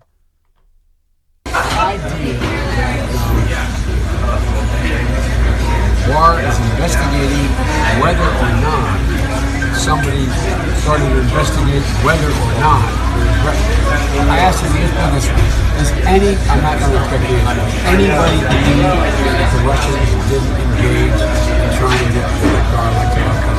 Does anybody believe anything is being done by this outfit now to keep it from happening? It's just happening now. Come on. This is like Alice in Wonderland. He's like Alice in Wonderland. He's down a rabbit hole. What is he talking about? Does anyone believe the Russians didn't try to do anything? Hey, does anyone believe that there isn't a heroin problem in the United States? It doesn't give you the right to go down the street and plant some heroin on somebody you don't like because they're backing the other candidate. That's what they were doing here. They were trying to frame people that weren't doing anything. So this guy's a lawyer? Or he plays one on TV. He passed the bar exam. I don't think he's ever practiced law, but guys, at least not for 50 years. Before we move on to what is going to be Howie's favorite news story of this segment, I want to tell everyone about a very special deal we're running. It's 2-day only. We do it once a year. It's a Father's Day special. A lot of people ask me, Grace, when do the tickets go on sale? Do they ever go on sale for VIPs? Today is the day. You're going to get 50% off with the promo code DAD. I convinced Howie to do the full 50% off because everyone knows I always talk about my dad. Father's Day is a very important holiday in our house. So make sure you go to HowieCarrshow.com, click store, or click on the VIP experience, and then use the promo code DAD and pick the day you want. Because Dad will like it a lot better than the Rolling Loud Festival hip-hop concert in Miami. And any other gift you're going to get him. It's the best gift around. So and we have VIP a winner experience. we have a winner on the question. It was Paul Malls. Yes. Have you? A lot of people came up with it. I got the right one. It's a 203 number. It's a 203. Okay. All right. And here's the big story of the day. Hallelujah. Free at last, free at last. Anthony Weiner is free at last. Oh, Carlos Danger is in the house, the bathhouse. He's released from the Bronx halfway house that he was in. Have you seen my wiener? And he says it's good to be out. I hope to be able to live a life of integrity and service. I'm glad this chapter of my life is behind me. And as the New York Post would say, he's trying to write a book, which makes him the new Charles Dickens. It says the Post revealed last month how he is now hoping to land a book deal. Can I just say, if you're hoping to land a book deal, if I'm the person giving out book deals, you're not the person I go to. I'm going to the person who already has offers for book deals. If his book was as authentic and honest as the documentary about him, Weiner, I would read it. Oh, I agree. If you have not seen, I don't know if it's on Netflix anymore, the documentary Weiner is one of those things that he didn't realize how comical it was going to be. Oh, it's a portrait of mental illness. He thought it was going to be this great, look into his life, and it's just a disaster because Where is he going to work? Is he going to be a dishwasher? His brother owns a restaurant. Come on, Howie. We know what he's doing for work. He's going to be the mayor in New York City in a few years. I don't think I want him washing any dishes. He says he's going to commit his life to public service. He's running. I wouldn't want him near a computer either, though. I would say whatever you do for your job, if I'm the judge, I say no texting. Did you guys talk about de Blasio yesterday, by the way? A little bit, yeah. Oh, man, that was hilarious, Howie, that story. Was that picture of him walking out with the signs behind him? Yeah. I said, this reminds me of the pictures Howie has me pull for the Kennedys. It's like a picture that just tells you everything you need to know about that person. I like that. I love it when he's getting heckled. You suck. You're also the worst mayor ever. I like how his eyes are red and like buttoned shut. You could barely see. And then they turned up the music on him. Oh, it was hilarious. And also Beto O'Rourke was on The View today, and another apology, another regret. He apologizes more than Obama ever did. He's saying that he regrets launching his presidential campaign with a Vanity Fair cover. What magazine should he have launched it with? Rolling Stone? High Times? Furries Weekly? Are those magazines still around? I don't know. Meghan McCain was giving him questions basically saying, remember how he had said, I'm born to be in it. This is what I'm meant to do. Yeah. And she said, do you think a woman could get away with saying some of the things you said? And he's like, I do regret the Vanity Fair cover. I don't think you should regret it because that's the most play you're going to get. Right. I mean, it's all gone downhill. That was the highlight of his life. Yeah, with his nice bottom, the bottom of his feet. Everybody was really digging that, and the dog. That was muy bueno. Do you think he's out before New Hampshire? Yeah, I think maybe he is. I mean, he's really fading. He's so weak. He's down to Kirsten Gillibrand status. Democracy dollars. That's going to catch on any day. She said there's discrimination against young women. She's 52 years old. How the hell does she know about it, whether there's any discrimination against young women or not? You better watch your microaggressions, bro. I'm Howie Carr.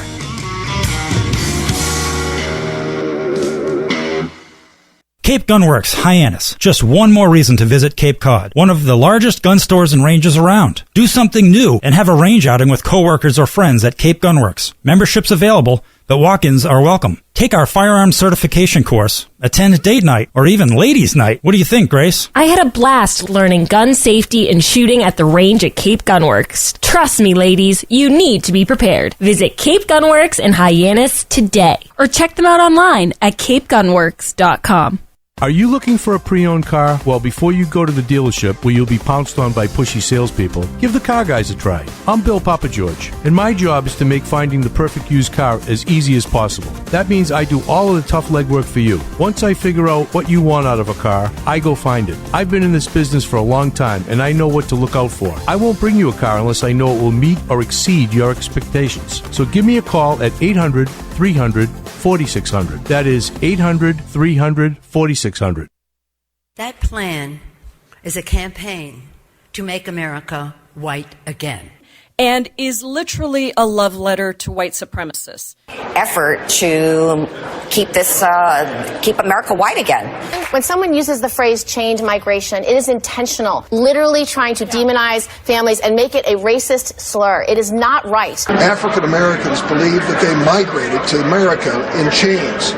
And when you speak about chain migration, it hurts them personally. The great divider, who injects hatred between groups in America. To continue to push extremist views on immigration. Really a shameful practice of holding 800,000 children hostage. We continue to hold each of those programs hostage. And says whether you should hold these kids hostage. When they took the Dreamers hostage, you knew you were going to have to pay a ransom. She should have been in the same way, as opposed to just doing her job. Well, we know what happened in Europe when people just did their job. We here at Matthews Brothers love this time of year. Love, love, love it. Why, you might ask? It's hurricane season, baby, and you know what that means. Torrential rains, catastrophic winds, and at least one dire warning a week about the end of the world as we know it from Biff Buffington. If the prognosticators over at whatever government agency is in charge of making these predictions are correct, this hurricane season will be worse than last year's, which of course was going to be worse than the year before's, which was going to be worse than the year before that, and, well, you know where we're going here. Why do we look forward to hurricane season? Simple. It gives us an opportunity to show off our amazing, wicked, awesome Maine-made windows. We routinely build our windows to withstand wind loads in excess of 175 miles an hour, the equivalent of a Cat 5 hurricane. Now, we here in New England rarely see hurricanes, and when we do, they're Category 3 or less. But isn't it nice to know that should Biff Buffington ever get it right, you'll be safe behind our windows. You can see our amazing windows for yourself, but only at Better Lumber Yards and Window Professionals, or on the web at MatthewsBrothers.com. Matthews Brothers with one T, America's oldest window manufacturer. And now, an interview with the Emperor of Hate, Howie Carr. So now you've broken your elbow. Have you ever broken any other bones? When I was 8 years old, I broke my leg. I was playing touch football in Portland, and a big kid, a 15-year-old, tackled me. When I was in my 30s, I was going down the stairs, and one of the kids' toys was on the stairs, and I tripped on it and broke my foot. I lost a tooth playing touch football when I was just out of Deerfield. I got smacked in the jaw. My tooth went up, and I still have a bridge, a crown from that mishap. I have a replacement hip, and now I have a bunch of pins in my left elbow. When do you plan to retire? I don't plan on retiring. As an old football coach once said, once you retire, there's only one big moment left. You know what that is. It was a big mistake when it was made. We were told by the experts that crack, you never go back. It was somehow fundamentally different. It's not. I haven't always been right. I know we haven't always gotten things right. In my past, I said and believed things that were wrong. And worse, they were very hurtful to people in the LGBTQ community. I was callous to the suffering of families who want to be with their loved ones. I did not think about suffering in other people's lives. That was my fault. To the women in our campaign who were harassed or mistreated, I apologize. Do I wish that sometimes they would have personally consulted me before they wrote the things that they wrote? Yes, I do. But the bottom line is the buck stops with me. I am not a person of color. I am not a citizen of a tribe. Now, I can't stand up here and tell you that every decision I've made as mayor was perfect. And I take full responsibility for what my office did. I'm deeply sorry for having said them. It was something that I'm embarrassed about and I'm ashamed of.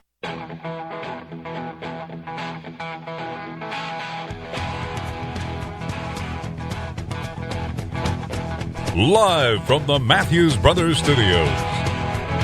Joining us now on the Newsline is the president's attorney and the former mayor of New York City, Rudy Giuliani. Thanks for being with us, Rudy Giuliani. It's a pleasure to have you on the show.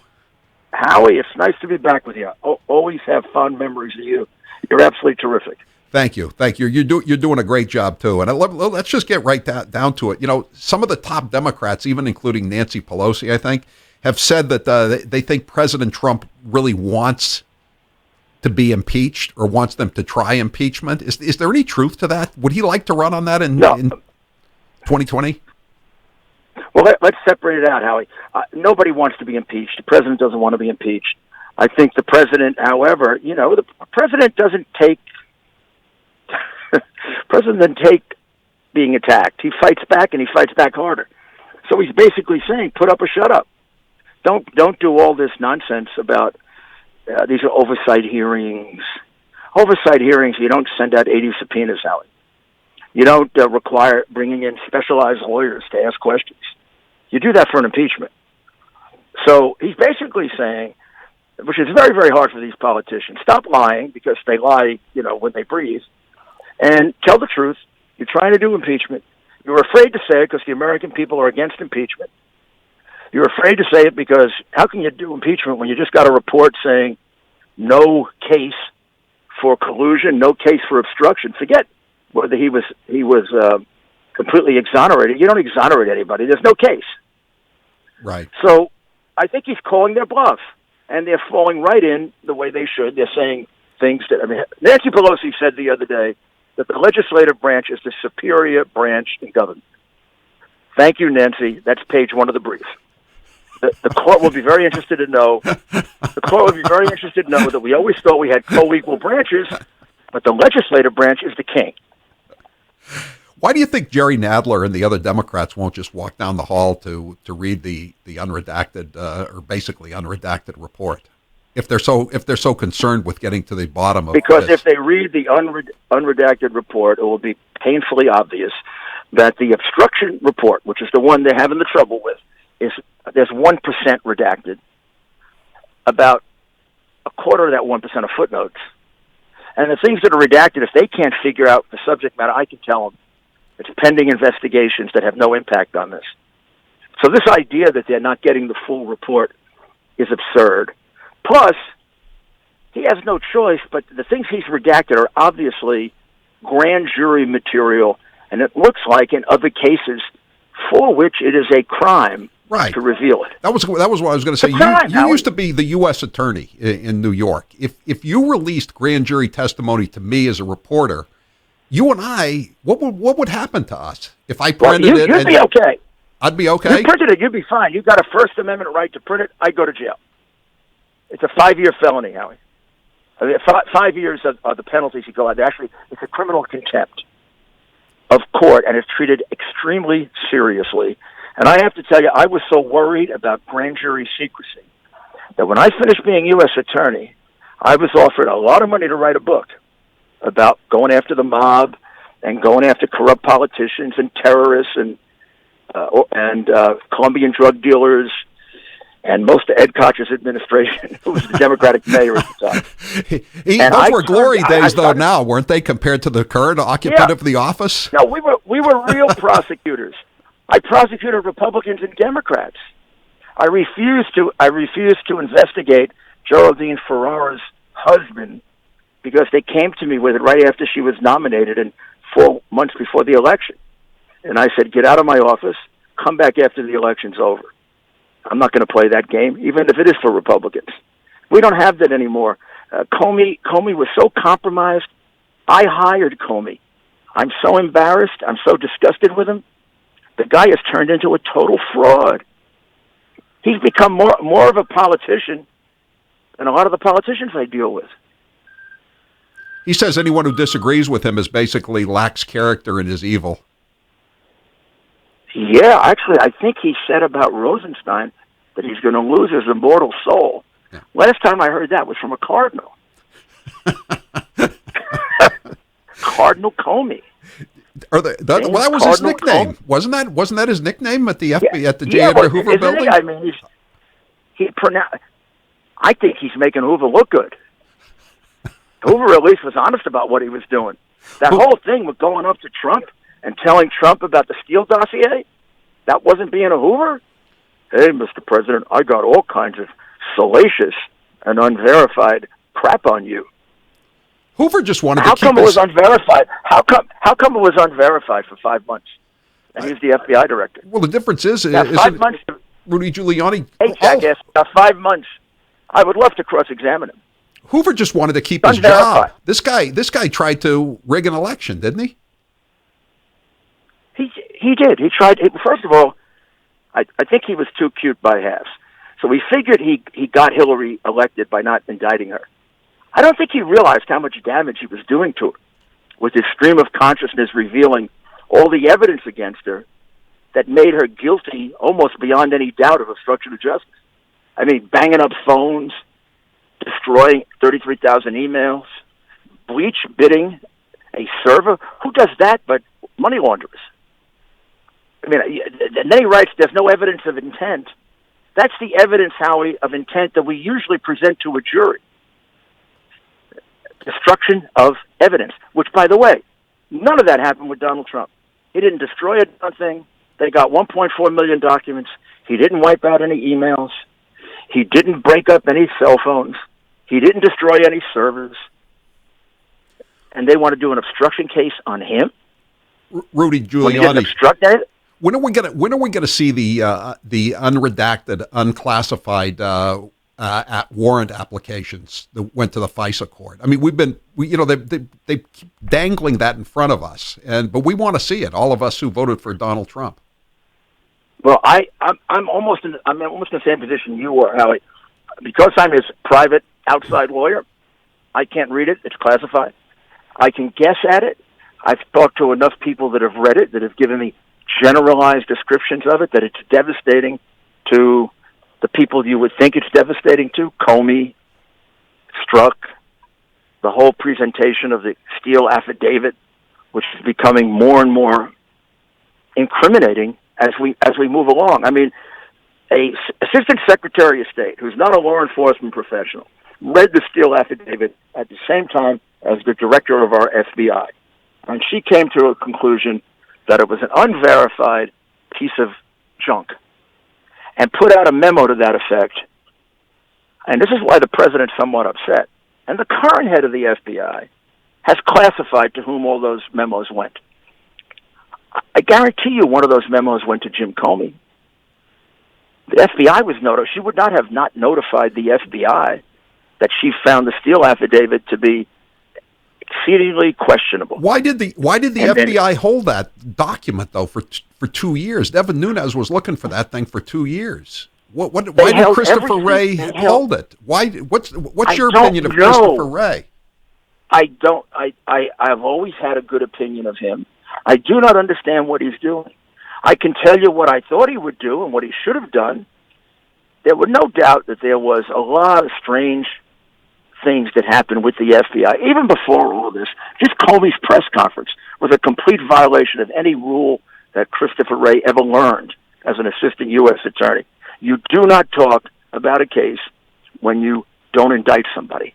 Right. That's called ruining their reputation. Right. And we're not supposed to do that. We're supposed to prosecute people, not ruin their reputation, if we're professionals. So what he did, and Horowitz blasted him for it, was violate every rule a prosecutor lives by. Christopher Wray knew that, and he knew that Strzok was a horribly compromised agent with an excessive bias against the man he was investigating, which never happens. I would never put someone in charge of an investigation of someone when it was clear that the investigator hated, for all kinds of political reasons, the person they were investigating. So when he came in, he should have said, it's a new day in the FBI. No more of this political stuff. And the only way we can change it is we're going to root it out. We're going to find it all. We're going to be transparent.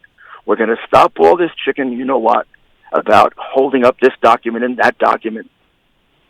I mean, Strzok goes before the Congress, and the FBI instructed him not to answer most of the questions. I don't get it. What you don't cover up for your predecessor. It's ridiculous. Should Wray be fired? I don't know what they're doing. I don't know if he should be fired or not. I don't know exactly what he's not, what he's holding back. But it's the amount of things that he classifies late in the day. It just makes no sense. I mean, most of this stuff isn't even, when you read it, it's not really classified. It doesn't reveal secrets. The Republic's not going to end if you read it.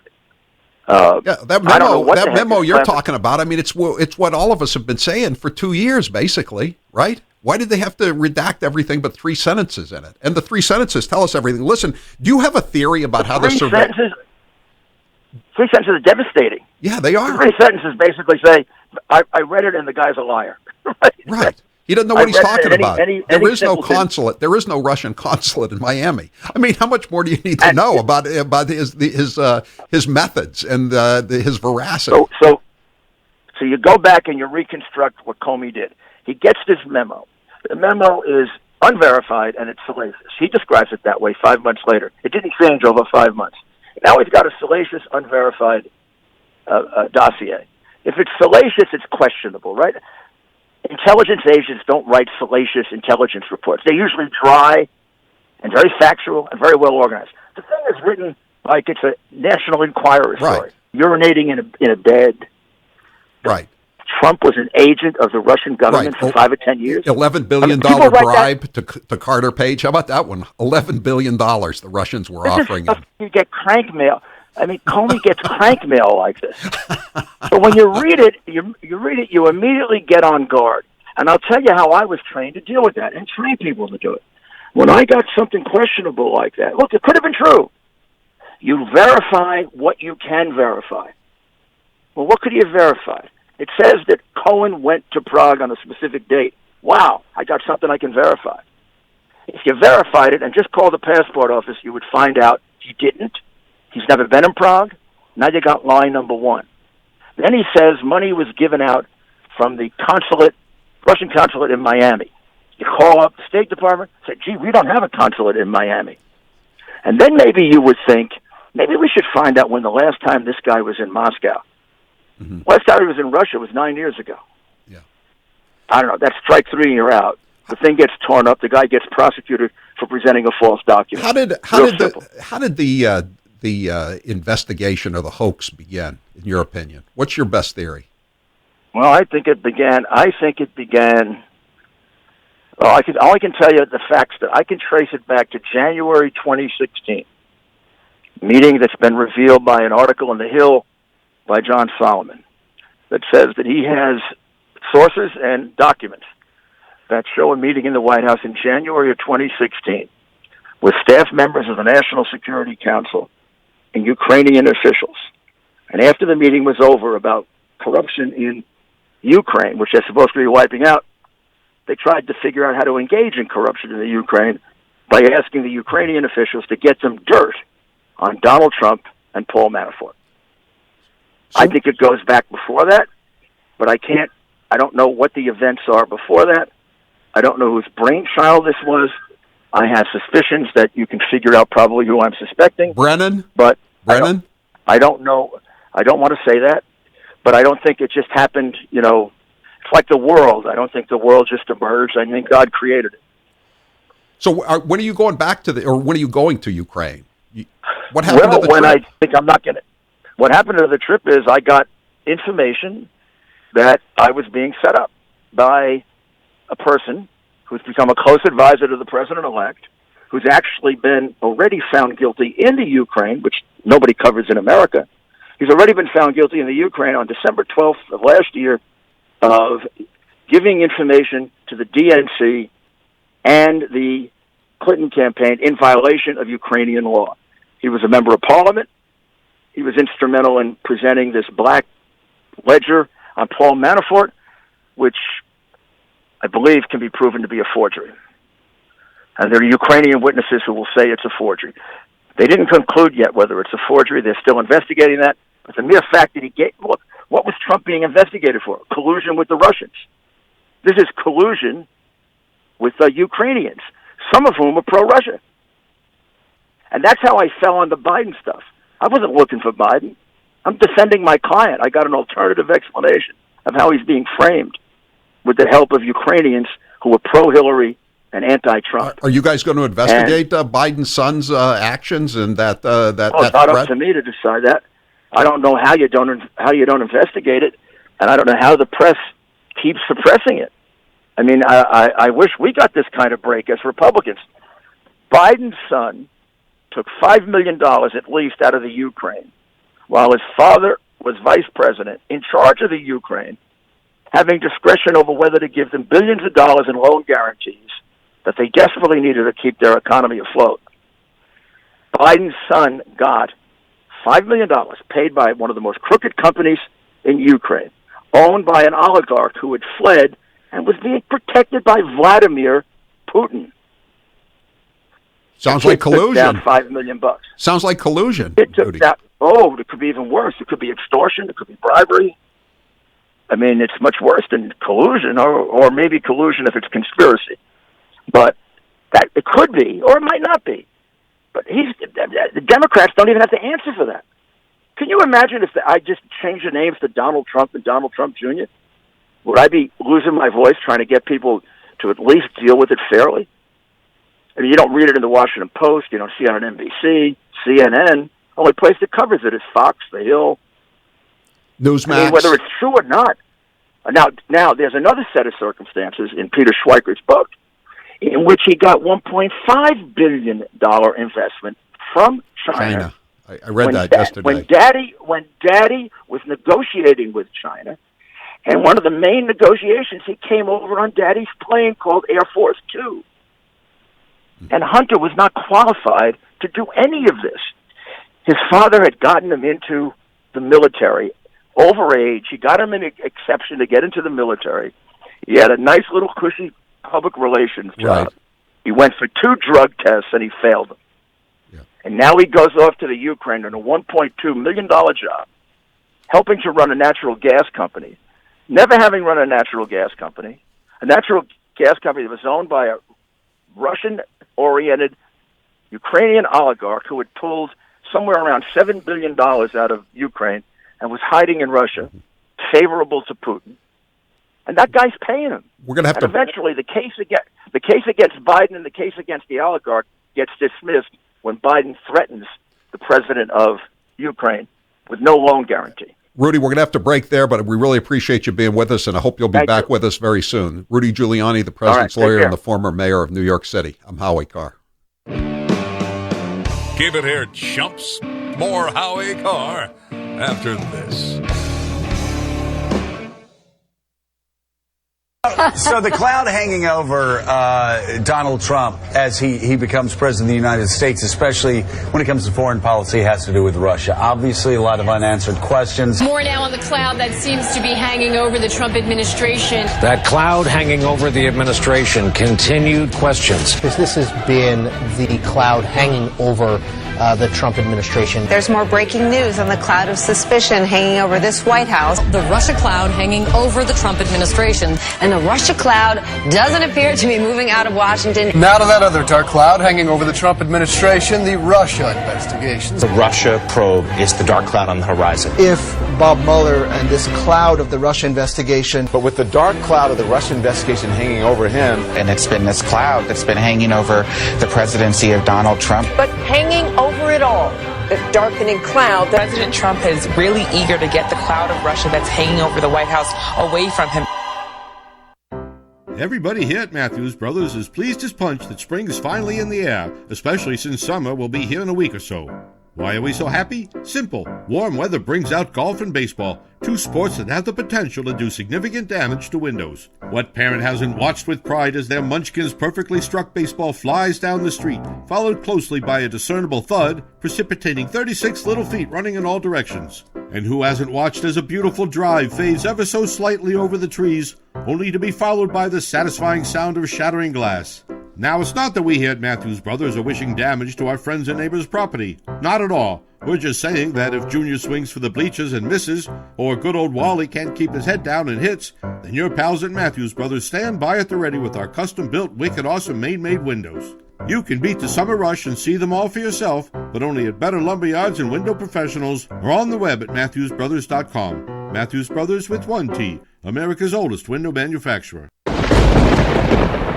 And now, an interview with the Emperor of Hate, Howie Carr. We went to the White House for the Christmas party. In your opinion, what was the highlight? The highlight of my trip to the White House with Grace, there were 2. Number 1, when we walked into Trump International Hotel, which she'd been dreaming of going to, and her eyes were wide. And then when the president actually came down the stairs, her eyes were even wider. She was so in awe of being there. I really felt like King Farouk, you know? I felt like I was giving someone a really great gift that they couldn't get otherwise. You've had some really good interviews over the years. Which one was your favorite? I can't really say what the best interview I ever had, but one that just occurred to me was Jesse Helms, the senator from North Carolina. I interviewed him one time, and he went to high school with my mother in Monroe, North Carolina. And the first words out of his mouth were, "Howie, I know your mother before you knew your mother."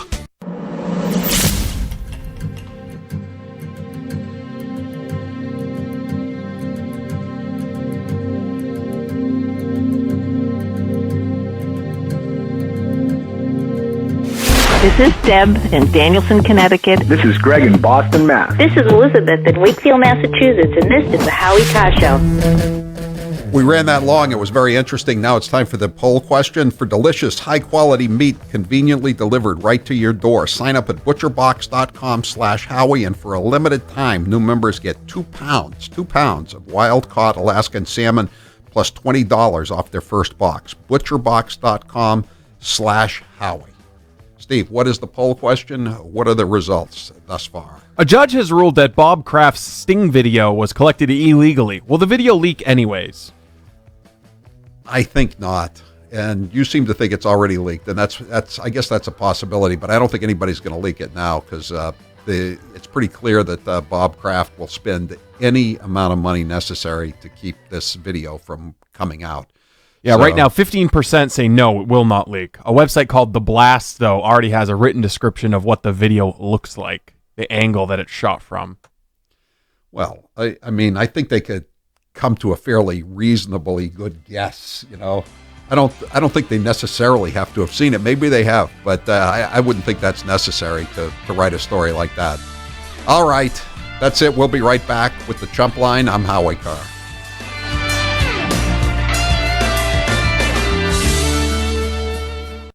Hi, this is Howie Carr. I'm here with Paul, one of our listeners from Fremont, New Hampshire. Paul went to visit Perfect Smiles in Nashua, New Hampshire. He saw Dr. Houghton. Tell us what Dr. Houghton and Perfect Smiles did for you, Paul. I always had closed lip smile. Never smiled. I had nothing to smile about with the teeth I had. Dr. Houghton was able to put together the design for my teeth that are absolutely stunning. With a Perfect Smile, how's your life changed, Paul? I've become more of a happy person. It's just an amazing transformation. How's Dr. Houghton different than earlier dentists you went to? I've gone back to my general dentist. They have commented that they have not seen work this good, and they have other clients that would benefit from the work that Dr. Houghton does. This summer, do something for yourself. Call Perfect Smiles. 603-595-6699. That's 603-595-6699. Dr. Houghton could do for you what he did for Paul. And now, an interview with the Emperor of Hate, Howie Carr. How did you come up with the name VB? My first producer and I both had steady girlfriends, or we were married or whatever. And VB was always saying that we were whipped, if you know what I mean. Finally, I said, you don't even have a girlfriend. I've never seen you with a female. As a matter of fact, I don't think you have ever had sex. You are just a virgin boy.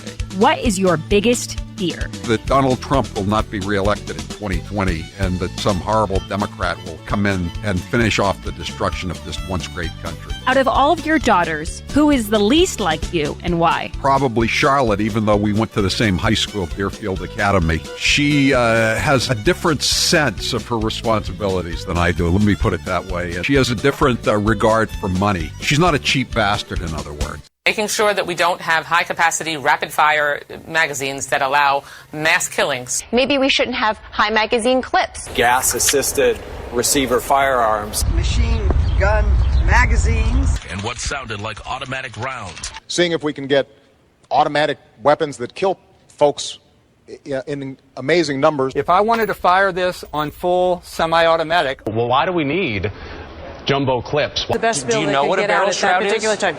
I actually don't know what a barrel shroud is. Okay, because it's in your legislation. It's a shoulder thing that goes up. No, it's not. What the District of Columbia was trying to do was to protect toddlers from guns. It is harder to buy cough medicine than it is to buy an AK-47 or 50 of them. It is easier for a teenager to buy a Glock than get his hands on a computer or even a book. It's legal to hunt humans with 15-round, 30-round, even 150-round magazines.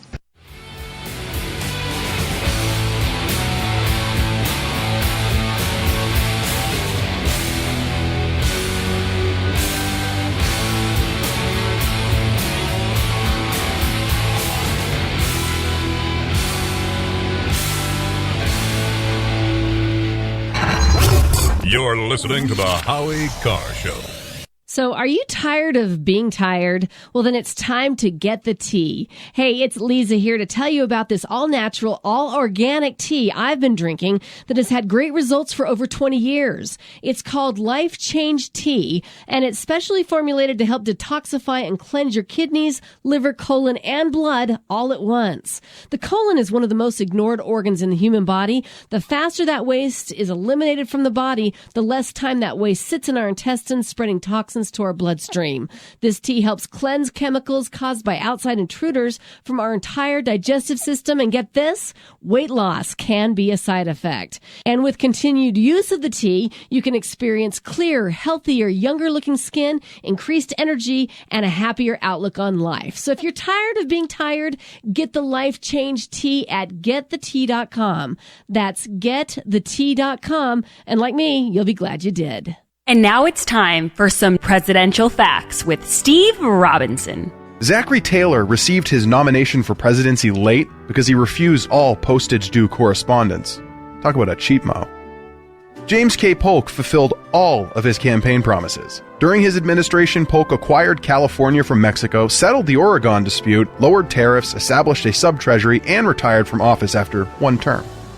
Harry S. Truman used to get up at 5 o'clock in the morning to practice the piano for 2 hours.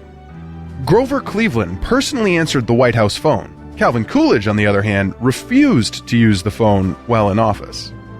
At his inauguration, George Washington had only one tooth. At various times, he wore dentures made of human teeth, animal teeth, ivory, or even lead, but never wood. While governor of Massachusetts, Calvin Coolidge was once punched in the eye by the mayor of Boston. Franklin Delano Roosevelt's mother forced him to wear dresses until he was 5 years old. And now, an interview with the Emperor of Hate, Howie Carr. Is Kennedy Babylon 2 your last book? No, if I think of another topic for a book I want to write, I'll go for it. But I think it's the last of my Kennedy Babylon series. I made Kennedy Babylon 2 kind of long because I wanted to get everything in there. Now there's other stuff I could write about, but I'm Kennedy'd out. Since having the sleeve operation, do you miss not eating big meals? No, I don't. I can still eat what I used to eat. I just can't eat as much. I'm now very surprised how much I used to eat. I'm surprised at how much people I eat with consume. It's just hard to believe that I used to eat that much. But no, it's not a problem. How is Mr. Gooner since Pearl's passing? Mr. Gooner is drowning his sorrows in food. What is the most trouble you ever got into as a kid? My father was giving me grief one time up at Moosehead Lake in Maine, and I threw a rock at him. He didn't much like that. You're listening to the Howie Carr Show. Are you running in 2020? Do you plan on running for president in 2020? I've got a lot of work in the Senate. That's not a no. I'm seriously considering it. I'm thinking hard about it, considering running. And afterwards, you take a look at it. Absolutely, I'm looking at it. I'm thinking about it. We're seriously thinking about it. I'm not ruling it out. We certainly are looking at it. I've been very straightforward that I'm thinking about running. Am I going to think about it? Yeah, I think about it. Look, we'll see what happens. Yeah, I'm thinking about it. I would not be honest with you if I didn't say that I'm thinking of running. I am just still thinking about this, talking to people. Not sure what the future will hold in that respect. I promise I'm thinking about it really hard, Elaine. I think about whether or not I should run. I will take a hard look at running for president. I'm seriously thinking about how I can best be of service. During the holidays, I'm going to sit back and meet with family, friends. Are you ruling out running for president in 2020 or not? No, that's another year. Would you be open to it? Sure, I would never close the door. Look, I might. Amy and I made a decision not to rule anything out. At our firm, we deal with folks who are retired, soon to be retired, or hoping to eventually be retired. And over the years, we've seen and helped to repair many devastating retirement mistakes our clients have made. Hi, I'm Joe Ruffino, Director of Research and Portfolio Manager at Goodman Advisory Group. When retirement planning is done right, you may enjoy your golden years filled with joy and independence. When done wrong, you could face a life of penny pinching, dependence, and even poverty. That's why the Goodman Advisory Group is offering a free report entitled Common and Avoidable Mistakes That Can Devastate Your Retirement. In this free report, you'll learn how to help avoid becoming broke in your golden years. More importantly, you'll learn what you could do now to avoid that fate. Call now for your free no-obligation report. Call 800-267-6500. That's 800-267-6500. 800-267-6500. Securities offered through LPL Financial. Member FINRA SIPC. Investment advice offered through Goodman Advisory Group, LLC, a registered investment advisor separate from LPL Financial. And now it's time for some presidential facts with Steve Robinson. William Howard Taft is the only U.S. president who also served as a Chief Justice on the Supreme Court. Grover Cleveland was the first president to be married in the White House. Thomas Jefferson had a pet mockingbird named Dick. 3 presidents, John Adams, Thomas Jefferson, and James Monroe, have died on the 4th of July. Andrew Johnson's deal to purchase Alaska for $7.2 million was mocked at first, but then we discovered all the oil and gold, and I think it's safe to say it worked out. Abraham Lincoln was the first president to wear a beard, which he grew out after 11-year-old Grace Bettel sent him a letter imploring him to do so.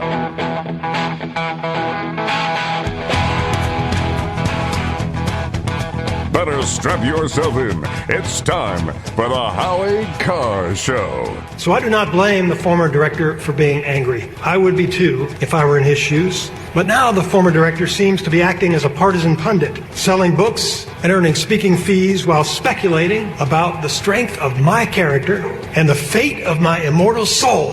That is disappointing.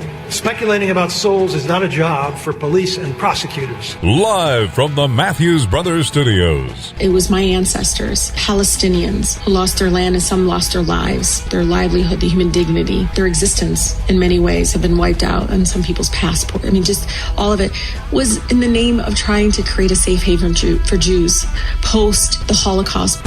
She ignored the fact that Palestinian leaders at the time allied themselves with Hitler, and the total war was how the Arab world reacted to the declaration of Israeli independence. You can't rewrite that history, and you can't project revisionist history. You know, I got a text message from a friend who's like, hey, next time, really clarify, maybe talk like a fourth grader, because maybe the racist idiots would understand you better. The racist idiots. Who's your captain? Howie Carr. They're peddling an article that was written about Biden's as takes the middle ground on the environment. I ask you to go and look at PolitiFacts. It's one of those guys those groups, the best known, that goes and challenges what you say and run truth or not truth. They take a look at that. They basically said, Biden's right. He's been a leader in climate change. I will be damned if the same politicians who refused to act then are going to try to come back today and say we need a middle of the road approach to save our lives. That is too much for me. Look at PolitiFact. Rump swabs, hacks, and moonbats beware. It's Howie Carr. We have a special going today. If Father's Day, it's a gift for Father's Day.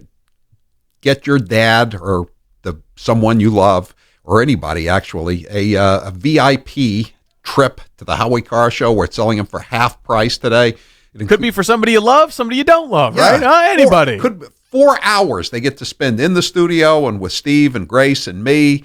They get a nice spread from the Kowloon, Boston's premier Asian dining experience. They get some autographed copies of my books. They get to take selfies with all of us. It's a great special. It's 50% off. There's no special day. We're just calling it the Father's Day gift. It's not a special one-day thing. You can be any day you want it to be. Any Tuesday or Thursday. Just use promo code DAD to get 50% off. Tuesday or Thursday. 844-500-4242. That is the toll-free number of the Howie Carr Show if you'd like to join us here every weekday. And now it's time for the Chump Line.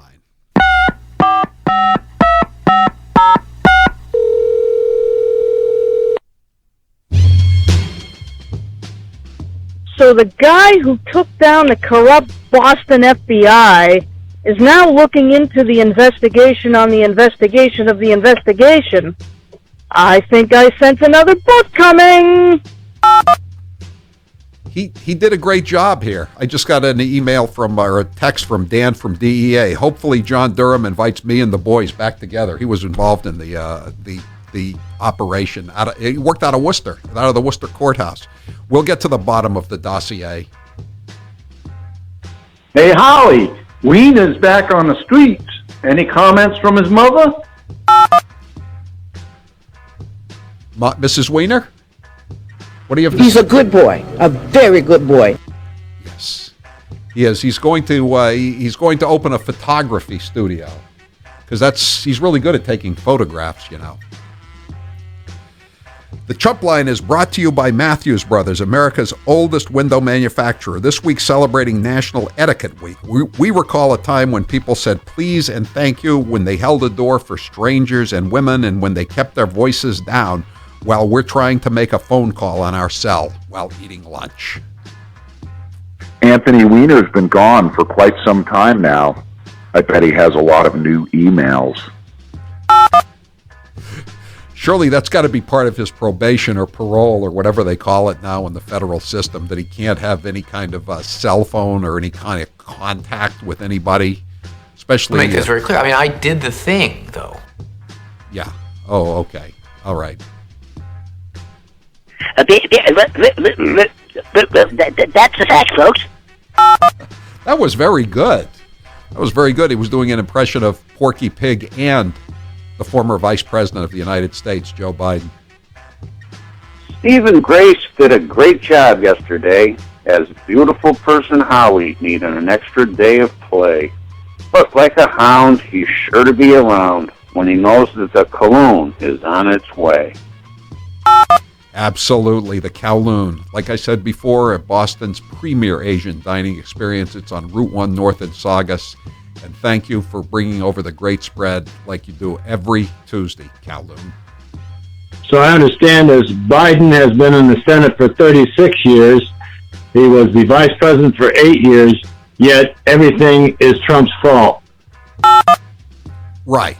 And he in spite of being vice president in the Senate for 44 years, he's lunch bucket Joe. He's middle class Joe. They don't think he's very sophisticated, you see. How many more, Mr. Chairman? How many more Hollywood celebrities must die before we have a death pool? Friday. We got hard confirmation. It's going to happen Friday, 6 to 7. We got Charviv, your daughter, coming in to assist. All right, 6 to 7 on Friday evening. Her one condition is you have to buy dinner. I'll do that. I can handle that. And if if normally you don't watch it, the show goes off your TV set, you can still call in. You can still call in 844-500-4242, and you can watch us on Facebook or Twitter or any of these other fine platforms.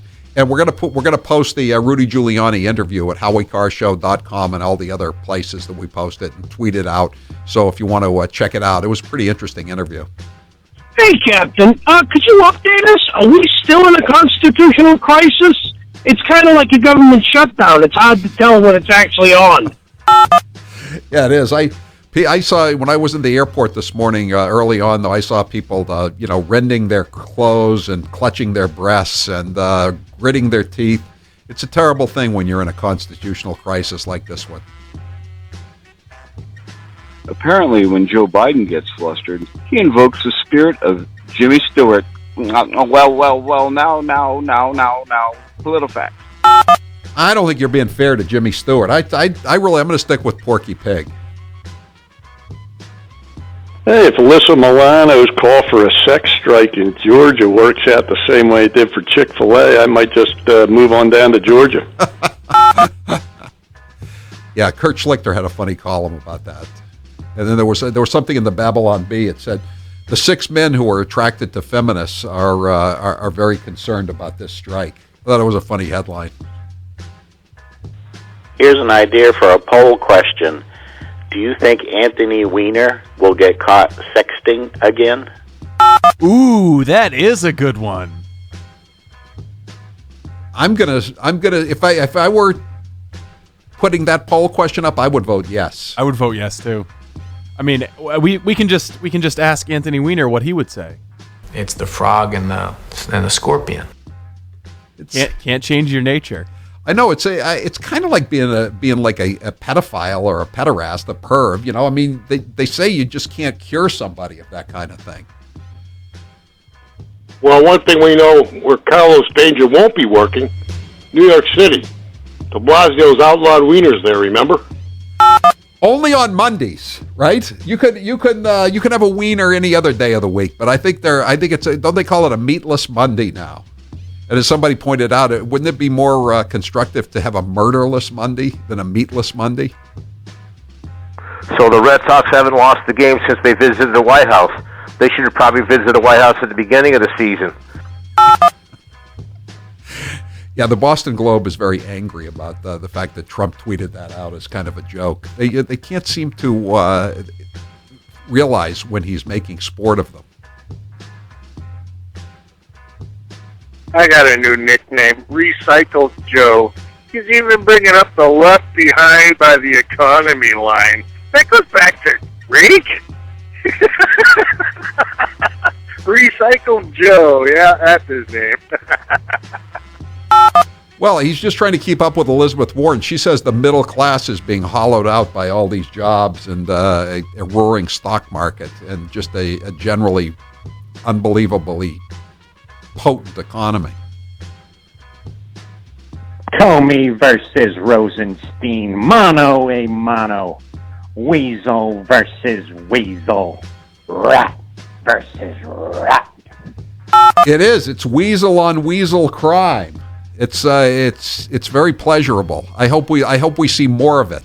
It's like when they're one of the mafia guys said once, it's when they start coming after you, the guys will stand in line to rat you out. He said it's like going up to a deli counter and grabbing one of those little tickets so they can rat everybody else out. That's what we get. That's what I think we're starting to see here. It's the opening rounds. That was your last chump line message. Thank you for calling Howie Carr, you chump. All right, that's it for the Chump Line today. The Chump Line is the recorded voicemail message service of the Howie Carr Show. You can call and leave a message at any hour of the day or night, including weekends. The Chump Line number, if you'd like to leave such a message, 844-500-4242. Press 2 for the Chump Line. Leave your message. We may or may not play it at this time each weekday. The Chump Line is brought to you by Matthews Brothers, America's oldest window manufacturer. This week celebrating National Etiquette Week. We recall a time when people said please and thank you, when they held the door for strangers, and when they kept their voices down while we're trying to make a phone call on our cell while eating lunch. So I understand as Biden has been in the Senate for 36 years, he was the vice president for 8 years, yet everything is Trump's fault. But he's never forgotten that when he gets up from the table, he says thank you to the waiter. It's mighty nice of you, middle-class Joe. Guys are terrible at taking care of their health. Whether it's a knee injury, bad back, or something worse, guys are usually more comfortable rubbing some dirt on it than seeing a doctor. I'm guilty of it myself. It took years to get a hip replacement. I don't do enough exercise on my bad elbow. But it's the same way for a lot of people with erectile dysfunction. Studies show that 70% of guys who experience erectile dysfunction don't get treated for it. Thankfully, Roman has created an easy way to chat with a doctor online. With Roman, you can get medical care for erectile dysfunction, if appropriate, from the comfort and privacy of your own home. No trips to the pharmacy, no waiting in a doctor's waiting room to be seen by a physician. You can handle everything online in a convenient, discreet manner with a doctor from your home state. Getting started is simple. Just go to GetRoman.com/Howie and complete a brief online visit. If your doctor decides the treatment would be appropriate, they can prescribe genuine medication that can be delivered in discreet packaging right to your door with free 2-day shipping. That means if you call now, you can have the medication by the weekend if the doctor prescribes it. Guys, go talk to the physician. Erectile dysfunction can be tough to tackle, but it's really important to get checked out. With Roman, it's easy to connect with a doctor, and you don't have to leave the privacy of your own home. Just go to GetRoman.com/Howie to get a free online visit and free 2-day shipping. That's GetRoman.com/Howie for a free visit to get started. GetRoman.com/Howie. We'll be right back. He's the guru of graft. It's Howie Carr.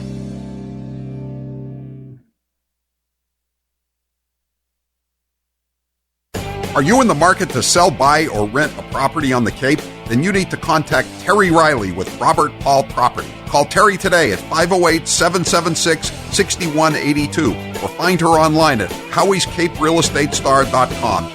It's been more than 2 years now since I had the sleeve procedure at Newton Wellesley Hospital's Weight Loss Center. I've kept the 100 pounds off and I'm so happy. I feel better and I look better. I just cleaned out my clothes closet, getting rid of all those XLs and even double XLs I know I'll never fit into again. Thank goodness. If you're thinking about finally losing all that extra weight, now is the time. Call Newton Wellesley Hospital's Weight Loss Center at 617-243-3724 or go to nwh.org/weight loss. I talked to so many people who've had the procedure and not one of them has ever said to me, Howie, I wish I'd waited a little longer to lose all this weight. Don't procrastinate any longer. Make 2019 the year you get your health back. Call 617-243-3724 or go to nwh.org/weight loss. Don't procrastinate any longer. Whatever your age, whatever your gender, do it. Call 617-243-3724 or go to nwh.org/weight loss. And now it's time for some presidential facts with Steve Robinson. Zachary Taylor received his nomination for presidency late because he refused all postage-due correspondence. Talk about a cheap mo. James K. Polk fulfilled all of his campaign promises. During his administration, Polk acquired California from Mexico, settled the Oregon dispute, lowered tariffs, established a sub-treasury, and retired from office after one term. Harry S. Truman used to get up at 5 o'clock in the morning to practice the piano for 2 hours. Grover Cleveland personally answered the White House phone. Calvin Coolidge, on the other hand, refused to use the phone while in office. At his inauguration, George Washington had only one tooth. At various times, he wore dentures made of human teeth, animal teeth, ivory, or even lead, but never wood. While governor of Massachusetts, Calvin Coolidge was once punched in the eye by the mayor of Boston. Franklin Delano Roosevelt's mother forced him to wear dresses until he was 5 years old. Yes, boys and girls, it's that very special time of year again when we here at Matthews Brothers celebrate the reemergence of our beloved state bird, defender of the wilderness, Simulium trifasciatum, better known as the Maine black fly. Oh sure, Alaska has its assassin bug, Texas has its red-headed centipede, and Florida has its saddleback caterpillar. But pound for pound, the black fly is more relentless, more focused, and more annoying to its prey than all of them put together. Occasionally, people will come up to us and say, "Hey Matthews Brothers, why in the world would you celebrate the return of the black fly?" To which we reply, first, as annoying as black flies are, a healthy population is a sign of good water quality, and that's good for everyone. Second, and more importantly, they give us an opportunity to show our appreciation of the amazing talent of our screeners who provide the first line of defense against you being turned into a tasty snack. Wicked Awesome screens are a simple yet important component of our Wicked Awesome Maine-made windows, which you can see for yourself, but only at better lumberyards and window professionals, or on the web at MatthewsBrothers.com. Matthews Brothers with one T, America's oldest window manufacturer, and may the swarm be with you. And now it's time for some presidential facts with Steve Robinson. George Washington was unanimously elected president by the Electoral College in the first two national elections. Talk about landslides. George Washington proclaimed November 26 a day of Thanksgiving. He fasted while visiting debtors in prison, but provided them with food and beer. John Adams was the first president to reside in the Executive Mansion. Theodore Roosevelt was the first president to call it the White House. Following the Boston Massacre in 1770, no one wanted to represent British soldiers accused of murdering 5 colonists, so John Adams did. Thomas Jefferson spoke French, Greek, Italian, and German. He also claimed to have taught himself Spanish on a 19-day trip to France using only a grammar guide and a copy of Don Quixote. In 1860, Abraham Lincoln's campaign slogan was, "Vote yourself a farm," a reference to the Republican Party's support for the Homestead Act.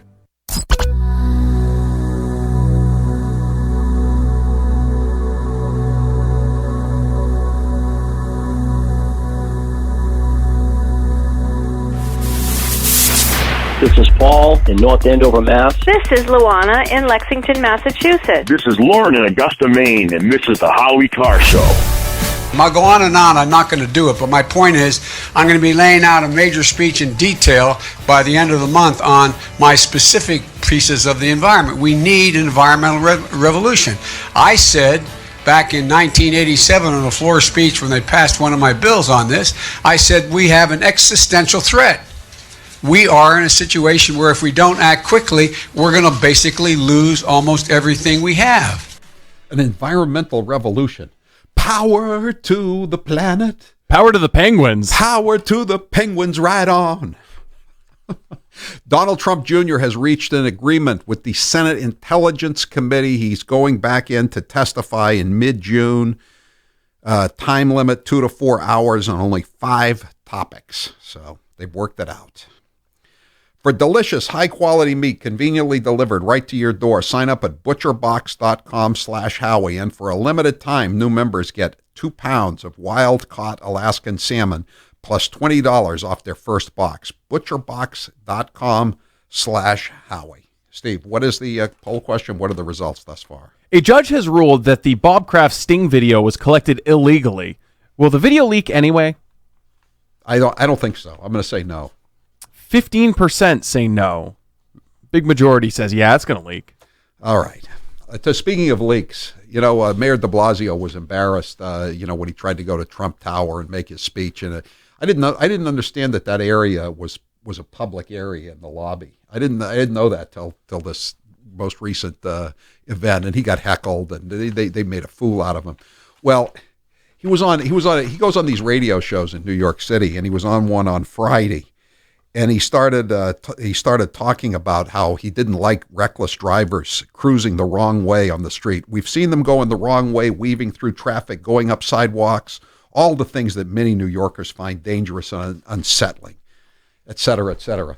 So somebody saw that. Somebody heard him say that, and they leaked an accident report from 2015, which had been covered up by the New York City Police Department. It was... It was in Harlem. Mayor de Blasio's NYPD SUV was cruising the wrong way with lights and sirens blaring when it got into a car crash, sparking a frantic cover-up by his security detail, a new accident report obtained by the Daily News shows. A New York detective was driving west against traffic on East 135th Street in the unmarked black Chevy Tahoe when he collided with a boiler truck at 5th Avenue at 8:15 a.m. on a Saturday in August of 2015, according to the report provided by the department. So he's complaining about people driving the wrong way on the streets, and he got into an accident himself in his SUV, and they covered it up. Text messages obtained by the newspaper showed that the commanding officer of the unit ordered the accident be covered up. Sources said Inspector Howard Redmond feared the headlines about the crash in light of de Blasio's Vision Zero initiative, which seeks to reduce pedestrian and traffic deaths through stricter enforcement. Oh, so it's stricter enforcement on everybody except the mayor. The mayor gets to do whatever he damn well pleases. And then they tried to blame it on the driver of the boiler truck. And even the cops that were investigating it, even though the driver of the SUV was a cop, they found him at fault. Well, how could they find him not at fault? He was driving up the wrong way on the street. What did he think was going to happen? The boiler truck was making a legal left turn onto 5th Avenue when the mayor's SUV crashed into it. He is a fraud, the mayor of New York. I can't wait for him to run, though. Do you think he'll be able to get enough donations to actually qualify for a debate? Oh, by the way, we'll tell you about it. We'll tell you about it somewhere down the line. When we come back, we're going to have Pat Buchanan talking about tariffs. 844-500-4242. I'm Howie Carr.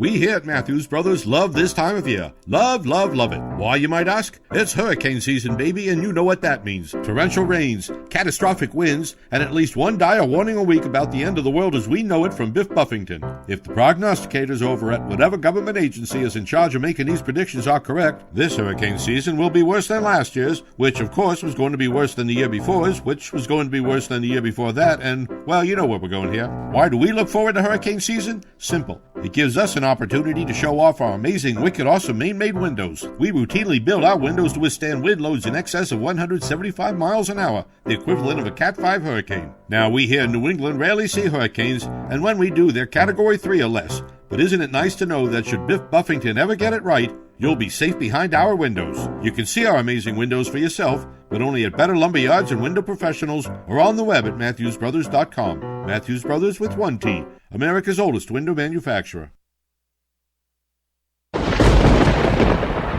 now, an interview with the Emperor of Hate, Howie Carr. Did you have any pets when you were younger? I had a cat named Dexter. That was my first pet. And then I had possession of 2 poodles when I lived in Palm Beach, Princess and Frisky. They weren't really my dogs, but I took care of them. They lived with me. So they were my dogs. I love those poodles. When you were a kid, what was the best gift you ever received? I got this wooden fort from FAO Schwartz in Palm Beach, about the age of 6 or 7. 10 soldiers to go along with it. Such a cool fort. I had that fort for like maybe close to 10 years. What is your all-time favorite movie? Probably Goodfellas. I love Goodfellas. I love it even more than The Godfather. What is your favorite dessert?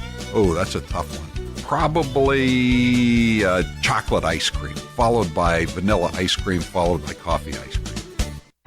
We here at Matthews Brothers love this time of year. Love, love, love it. Why, you might ask? It's hurricane season, baby, and you know what that means. Torrential rains, catastrophic winds, and at least one dire warning a week about the end of the world as we know it from Biff Buffington. If the prognosticators over at whatever government agency is in charge of making these predictions are correct, this hurricane season will be worse than last year's, which of course was going to be worse than the year before's, which was going to be worse than the year before that, and, well, you know where we're going here. Why do we look forward to hurricane season? Simple. It gives us an opportunity to show off our amazing, wicked, awesome Maine-made windows. We routinely build our windows to withstand wind loads in excess of 175 miles an hour, the equivalent of a Cat 5 hurricane. Now, we here in New England rarely see hurricanes, and when we do, they're Category 3 or less. But isn't it nice to know that should Biff Buffington ever get it right, you'll be safe behind our windows. You can see our amazing windows for yourself, but only at Better Lumber Yards and Window Professionals, or on the web at MatthewsBrothers.com. Matthews Brothers with 1T, America's oldest window manufacturer. And now, an interview with the Emperor of Hate, Howie Carr. How did you discover Steve Robinson? There was a 10th anniversary for the morning show on WGAN, our Portland affiliate, and he was the master of ceremonies. I was there, Colonel Hunt was there, and a lot of other people, and the mailroom manager was there, and she liked the way he was handling it and said, can we get him to work for us on our station? The rest is history. Out of all of the applicants for my job, why was I selected? Because, Grace, you got here about 10 minutes early. There's a lot to be said for getting somewhere on time or getting there early, and that's why the mailroom manager selected you. And that fact that you were wearing nice makeup, too. Who was your first producer, and where is he now? My first full-time producer now works for TuneIn Radio. He's a vice president. He's very successful. And now it's time for some presidential facts with Steve Robinson. William Howard Taft is the only U.S. president who also served as a Chief Justice on the Supreme Court. Grover Cleveland was the first president to be married in the White House. Thomas Jefferson had a pet mockingbird named Dick. 3 presidents, John Adams, Thomas Jefferson, and James Monroe, have died on the 4th of July. Andrew Johnson's deal to purchase Alaska for $7.2 million was mocked at first, but then we discovered all the oil and gold, and I think it's safe to say it worked out. Abraham Lincoln was the first president to wear a beard, which he grew out after 11-year-old Grace Bettle sent him a letter imploring him to do so. Chester A. Arthur was nicknamed Elegant Arthur because of his fashion sense. Franklin Pierce gave his 3,319-word inaugural address from memory, without the aid of notes.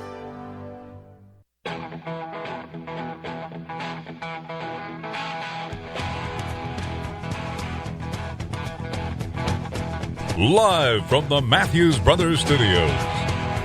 844-500-4242. That is the toll-free number of the Howie Carr Show. As you know, we're in a standoff now with China, the Middle Kingdom, over tariffs. And the Chinese apparently reneged on a deal that had already been worked out. They decided to not follow through on their pledges.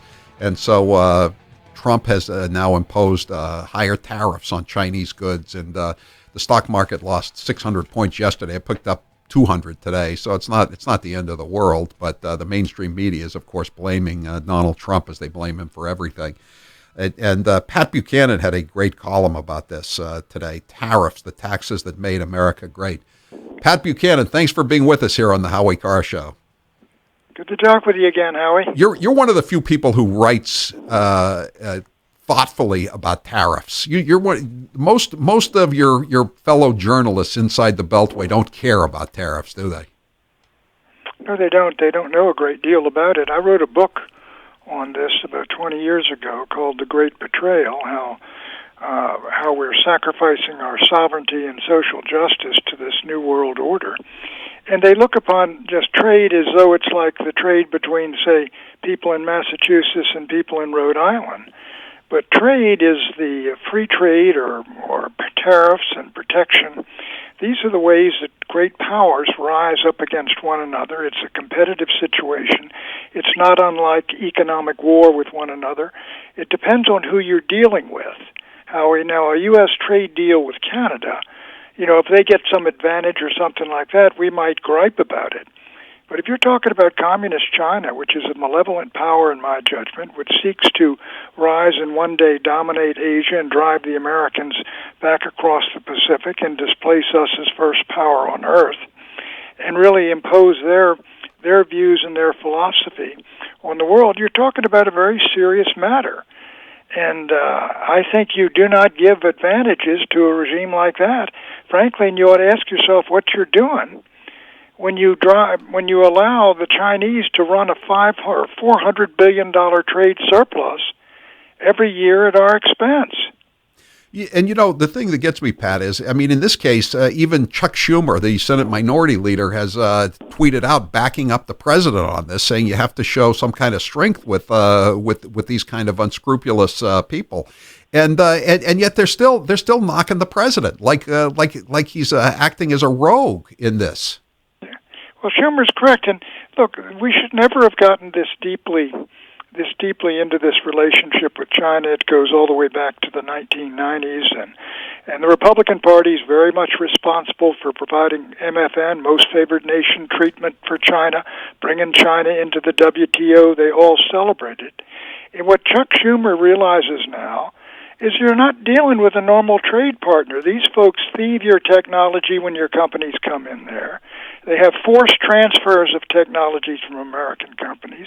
They reduce the value of their currency in order to dump in the United States and run up trade surpluses with Americans.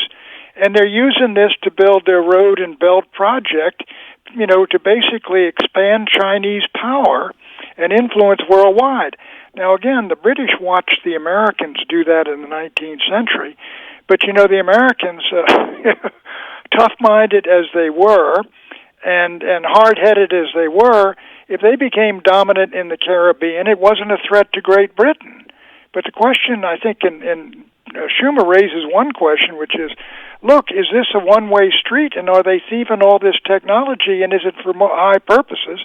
And second is, are we going to go along with it, and for how long, and where does this all end up? I love the quote that you had in here from William McKinley. I'd never heard this quote before. This was when the tariff of 1890 was passed. He was a congressman. He said a foreign manufacturer, quote, has no right or claim to equality with our own. He pays no taxes. He performs no civil duties. I'd never thought of it that way before, but it's true, isn't it? It is true, and again, as I say, I went back and I wrote this history book on tariffs and the philosophy and history of tariffs called The Great Betrayal. And you went back through all these great Americans and you find all of them. Teddy Roosevelt's famous quote, "I thank God I am not a free trader." And what it goes back to, Howie, is this. The founders, especially Hamilton and Washington and the others, almost lost that revolution. They were totally dependent on the British. They needed French guns, French ships, French troops, and they knew they would all have been hung if they lost that revolution. So they devised an economic system, free trade within the United States among the 13 colonies and 13 states, but tariffs on foreign goods so that American manufacturers would grow and we'd come to rely on one another and come to get to know one another and become citizens of a common republic. And this is the way trade was used, and that we would trade with each other rather than the British, and eventually achieve national self-sufficiency. In other words, the country doesn't depend on anybody, and we depend only on ourselves. And before World War I, the reason we could stay out of the war and the reason we weren't harmed by the fact they're killing each other left and right in Europe is Americans produced almost everything they consumed. Yeah, we were the arsenal of democracy, right? Well, that was in World War II, the arsenal of democracy. We had factories arsenal everywhere. Of democracy before World War II. Yeah. The British went free trade and they were almost sunk by a bunch of submarines because they relied upon imports for the necessities of their national life. But the Americans, we made everything here, we built everything here.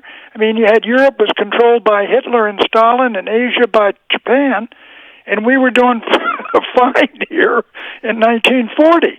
And so, so this has been my fear since then is we're going into this new world order where we're all, quote, interdependent. Is that a good thing? Because the Founding Fathers didn't believe that, given their experience. They thought we should depend on one another and depend on ourselves. What about the hand-wringers on MSNBC and CNN say, oh, well, the Chinese will dump all of our treasury bonds and it'll wreck the economy. But they can't do that. They'd be bringing themselves down, too, wouldn't they? Well, it would be real wreckage in the international economy. But again, was it a wise decision for the last three presidents, to give China, what are they holding now, about $3 trillion worth of our debt? Yeah. I mean, this, again, the real problem, let me tell you what the problem's going to be here, Howie. Trump has guts, and Trump has excellent instincts.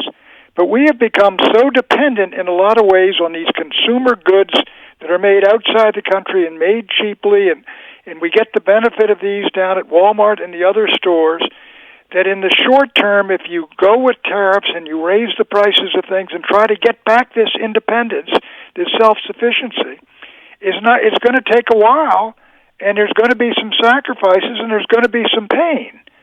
Are the American people willing to sustain it? That's the key question. I give Schumer credit for the line you just mentioned. I mean, somebody that says that understands, look, these are like narcotics that we're on here. We got to get off this. We can't keep transferring. And let me tell you, the last 20 years, I worked it out, or since the mid-'90s, even longer, the Chinese have run up over $4 trillion in trade surpluses at our expense. Wow. And the world has run up $12 trillion. What that means is Americans are not exporting goods and selling goods to these countries. We're exporting our production. We're exporting our factories. We're exporting our plants, de facto, in the sense that big businessmen now, they say, look, you want to sell products into the United States? Go to Indonesia, build your plant there, make the products there, bring them in, there's no tariff, bring them in, and kill the industries that are there in the United States. This was the cause of all my three unsuccessful campaigns. I know, and the last president we had, Barack Obama, he basically made light of this economic catastrophe that was involved that took out so much of flyover country, which he called it, where the deplorables live, the bitter clingers. He said you don't have a magic wand to bring these jobs back. I mean, that's what he said. You do. Let me say this. He's right. There's no magic wand, but I'll tell you what you would have to do, and I sort of hoped that Trump would do it.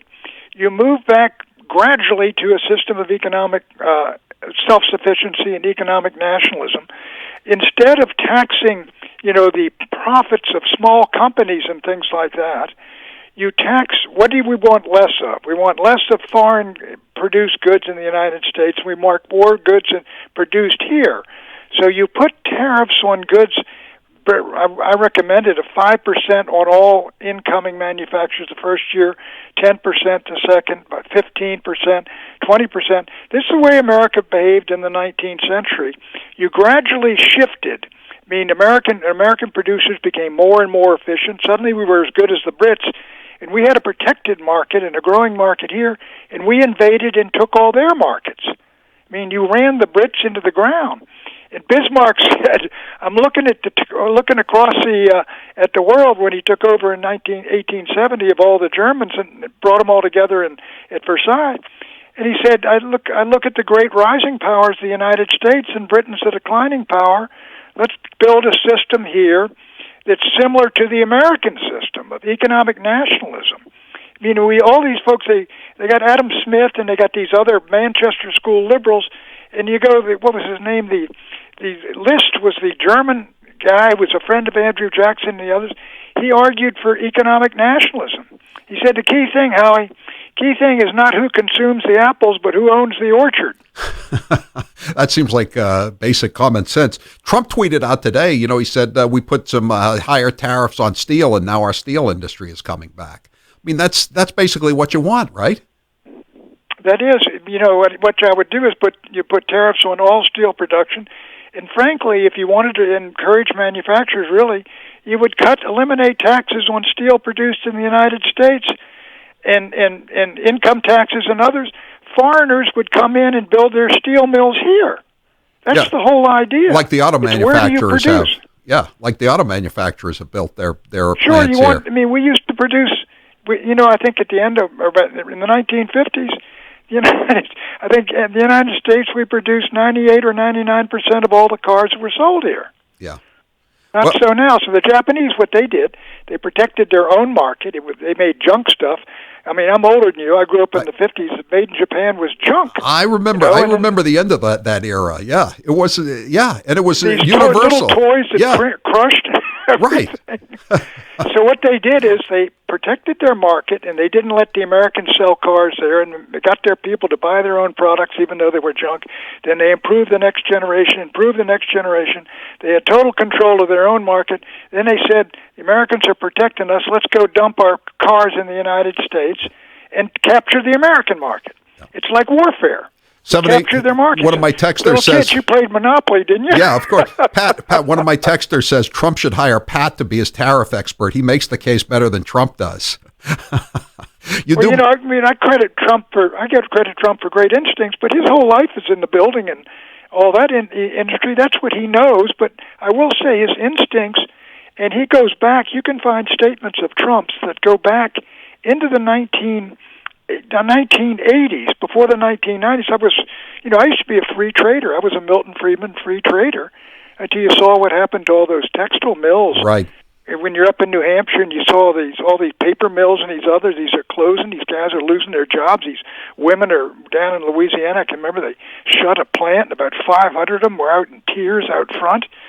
And you know, and you could have maintained some of those plants. You just put tariffs on people that make these products abroad, and then you cut the taxes on the manufacturers in the United States.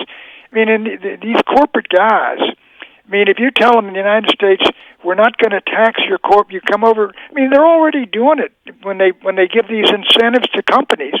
You know, what did they give Amazon? They said, come to Virginia and come to New York. We'll give you $5 billion. Right, I know. And of course, AOC threw them out of Queens. Hey, I know, exactly. Hey, Pat Buchanan, always a pleasure to talk to you. Thank you very much for being with us, and it's a great column today. Tariffs, the taxes that made America great. Okay.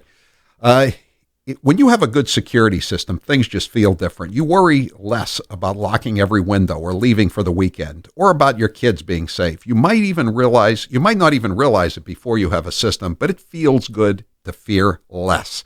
That's why I love Simply Safe Home Security. Simply Safe is a fantastic protection for your home. The system keeps working if the power goes out, if the Wi-Fi goes down, or even if a burglar smashes your keypad. Simply Safe has some of the fastest response times in the industry, ready to send help 24/7 if there's an emergency. Plus, they got rid of all the stuff that makes home security so annoying. There are no contracts, no hidden fees, no wires, and the prices are fair and honest. Maybe it's no big surprise Simply Safe is the top choice security system for CNET, PCMag, and more than 3 million Americans, too. Go to simplysafehowie.com to order your system today. You'll get free shipping and a 60-day money-back guarantee. That's simplysafehowie.com, simplysafehowie.com. We'll be right back. I'm Howie Carr. You can call him Fat Boy, just don't call him late for dinner. It's Howie Carr. This half hour of the Howie Carr Show is brought to you by Casey Research. Will Donald Trump be our last American president in the tradition of our founding fathers? How will the 2020 election affect your financial future? Go to HowieCarrShow.com to read Casey Research's exclusive report on the future of the American economy. And now, an interview with the Emperor of Hate, Howie Carr. So now you've broken your elbow. Have you ever broken any other bones? When I was 8 years old, I broke my leg. I was playing touch football in Portland, and a big kid, a 15-year-old, tackled me. When I was in my 30s, I was going down the stairs, and one of the kids' toys was on the stairs, and I tripped on it and broke my foot. I lost a tooth playing touch football when I was just out of Deerfield. I got smacked in the jaw. My tooth went up, and I still have a bridge, a crown from that mishap. I have a replacement hip, and now I have a bunch of pins in my left elbow. When do you plan to retire? I don't plan on retiring. As an old football coach once said, once you retire, there's only one big moment left. You know what that is. Everybody here at Matthews Brothers is pleased as punch that spring is finally in the air, especially since summer will be here in a week or so.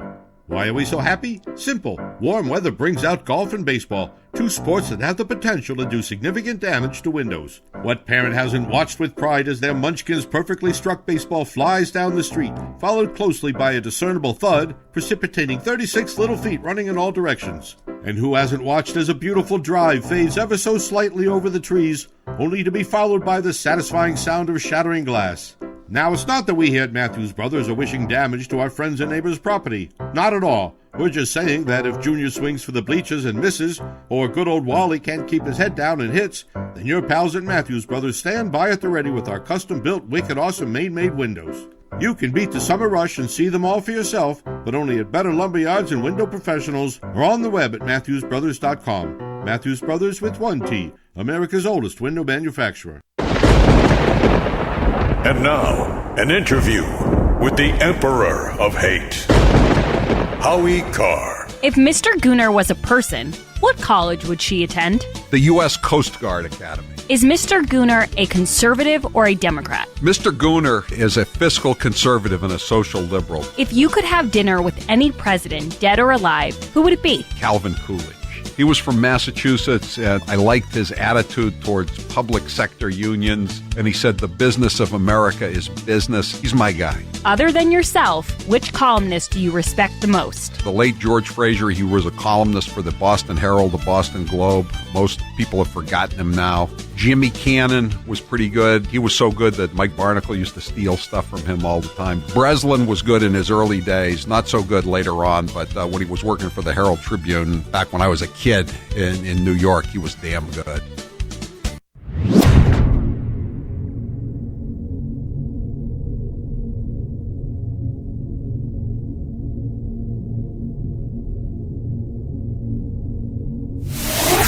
This is Lynn in sunny Las Vegas. This is Dan from the moonbat capital of Jamaica Plain. This is Gigi in Leominster, Massachusetts, and this is the Howie Carr Show. We have a Father's Day special. It's early, but it's never too early to get Dad a gift or anybody you like or don't like. You can get them VIP experience here at the Howie Carr Show for half price. Until midnight, this is a one-day sale, half price for VIP tickets to the Howie Carr Show. And you get to spend 4 hours here in the studio and back with Grace and Steve. You get to hang out. You get to have a great Kowloon spread from Boston's premier Asian dining experience. You get to get autographed books by me. And you get to pose for selfies. It's a great experience. People have a great time with it, and it's a half price, 2 for the price of 1, basically 50% off. But today only. Get your Father's Day shopping done early. It's not just for Father's Day. It can be any Tuesday or Thursday you want to come in. We run the VIP experience. So go to HowieCarrShow.com, click on store. HowieCarrShow.com, click on store for today only. 50% off a VIP experience. John, you're next with Howie Carr. Go ahead, John. Yeah, I'm down here in the swamp, and Trump is doing as best he can. He could do better if he had some cooperation, especially from the Democratic Party. Chuck Schmucky Schumer is nobody to take at his word. He saw the market go down over 600 points just the other day because of scare tactics from the media and so many people. about how this is the wrong way to treat China. You know, they have to save face, forget about our face, forget about the fact that they've been screwing us for years and are stealing all our technology, and we want to put an end to that. But Schumer isn't supporting Trump because he wants him and the country to be successful. He's supporting Trump in a duplicitous way because he wants to see him fail, and that's what would happen. Well, I mean, if the market crashed because of trade. I don't think he wants him to succeed long term, but sometimes Schumer does the right thing. He was against the Iranian nuclear deal, for instance. I mean, he on a handful of issues he has the right instincts. Unlike, say, the congresswoman from one of his neighboring districts, AOC, for instance. Thanks for the call, John. Keith, you're next with Howie Carr. Go ahead, Keith. Yes, I've been involved with the China trade since the late 1990s. Yeah. Have you ever heard of Shanghai GM? No. Shanghai General Motors. They've been planning on building manufacturing plants in China since the late 1990s, and we bailed out General Motors so they could build more plants over there. What? So China is not stealing anything from us. We are handing China their manufacturing industry. Well, I think that's one of the points that the president has been making in his statements and in his tweets. That we've been giving away the store. And what was that thing that Hillary Clinton was supporting? The TPP, the Trans-Pacific Partnership. And then she realized that Trump was making hay with her support of it, which was going to cost hundreds of thousands, if not millions, more jobs. And she said, "Oh, I've never been for it," even though she had all these emails that she was. She was for it before she was against it. Thanks for the call. I'm Howie Carr. Nothing compares to ButcherBox when it comes to getting the best high-quality meat conveniently delivered right to your door. From grass-fed beef to free-range organic chicken to wild-caught sockeyed salmon, ButcherBox has over 20 different cuts of meats to choose from. And with free shipping, you can get a month's worth of meat from ButcherBox for less than $6 per meal. Sign up with ButcherBox today and get 2 pounds of delicious wild-caught Alaskan salmon plus $20 off your first box at butcherbox.com/Howie. butcherbox.com/Howie. Are you looking for a pre-owned car? Well, before you go to the dealership where you'll be pounced on by pushy salespeople, give the Car Guys a try. I'm Bill Papageorge, and my job is to make finding the perfect used car as easy as possible. That means I do all of the tough legwork for you. Once I figure out what you want out of a car, I go find it. I've been in this business for a long time, and I know what to look out for. I won't bring you a car unless I know it will meet or exceed your expectations. So give me a call at 800-300-4600. That is 800-300-4600.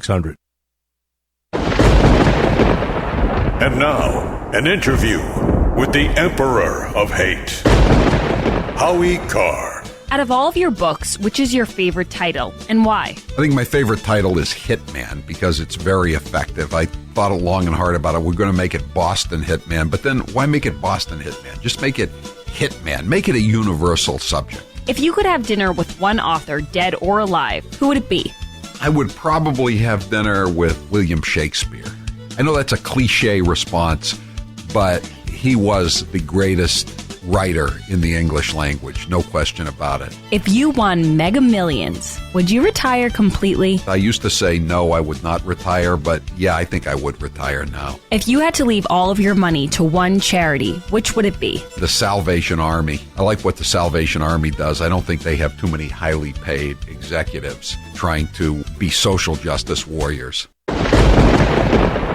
And now, an interview with the Emperor of Hate, Howie Carr. We went to the White House for the Christmas party. In your opinion, what was the highlight? The highlight of my trip to the White House with Grace, there were two. Number one, when we walked into Trump International Hotel, which she'd been dreaming of going to, and her eyes were wide. And then when the president actually came down the stairs, her eyes were even wider. She was so in awe of being there. I really felt like King Farouk, you know? I felt like I was giving someone a really great gift. that they couldn't get otherwise. You've had some really good interviews over the years. Which one was your favorite? I can't really say what the best interview I ever had, but one that just occurred to me was Jesse Helms, the senator from North Carolina. I interviewed him one time, and he went to high school with my mother in Monroe, North Carolina. And the first words out of his mouth were, "Howie, I know your mother before you knew your mother."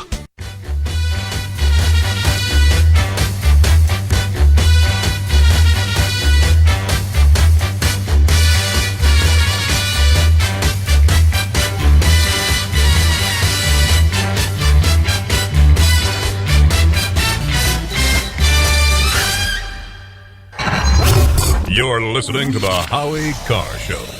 So are you tired of being tired? Well, then it's time to get the tea. Hey, it's Lisa here to tell you about this all-natural, all-organic tea I've been drinking that has had great results for over 20 years. It's called Life Change Tea, and it's specially formulated to help detoxify and cleanse your kidneys, liver, colon, and blood all at once. The colon is one of the most ignored organs in the human body. The faster that waste is eliminated from the body, the less time that waste sits in our intestines, spreading toxins to our bloodstream. This tea helps cleanse chemicals caused by outside intruders from our entire digestive system. And get this, weight loss can be a side effect. And with continued use of the tea, you can experience clearer, healthier, younger looking skin, increased energy, and a happier outlook on life. So if you're tired of being tired, get the Life Change Tea at getthetea.com. That's getthetea.com. And like me, you'll be glad you did.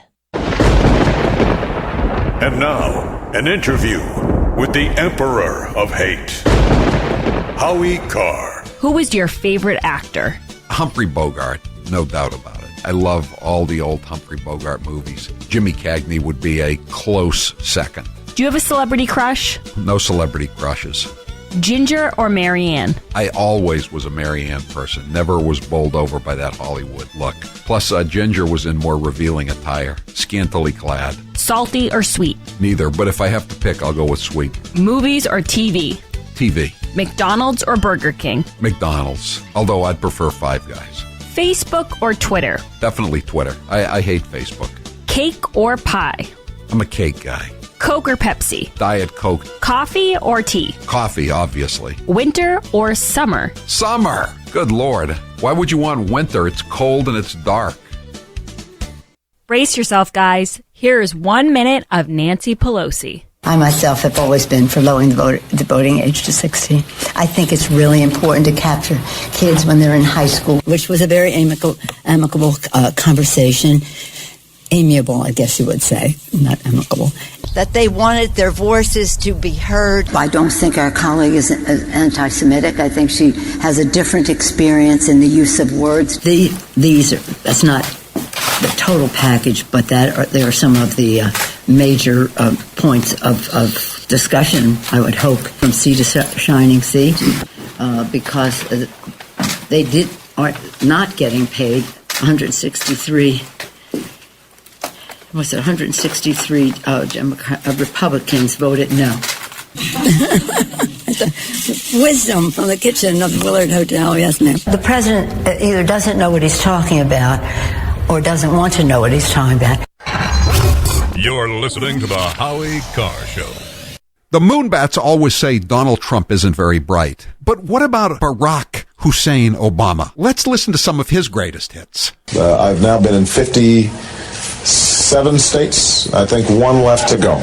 I don't know what the term is in Austrian. The Cambridge police acted stupidly. And there has never been any man or woman more qualified for this office than Hillary Clinton. There are neighborhoods around the country where it is easier for a 12 or 13-year-old to purchase a gun and cheaper than it is for them to get a book. I believe in the Second Amendment. It's there written on the paper. If we fall for, a bunch of okey doke. A few months ago, when you were asked what's the biggest geopolitical threat facing America, you said Russia, not Al Qaeda. You said Russia. In the 1980s are now calling to ask for their foreign policy back. At our firm, we deal with folks who are retired, soon to be retired, or hoping to eventually be retired. And over the years, we've seen and helped to repair many devastating retirement mistakes our clients have made. Hi, I'm Joe Ruffino, Director of Research and Portfolio Manager at Goodman Advisory Group. When retirement planning is done right, you may enjoy your golden years filled with joy and independence.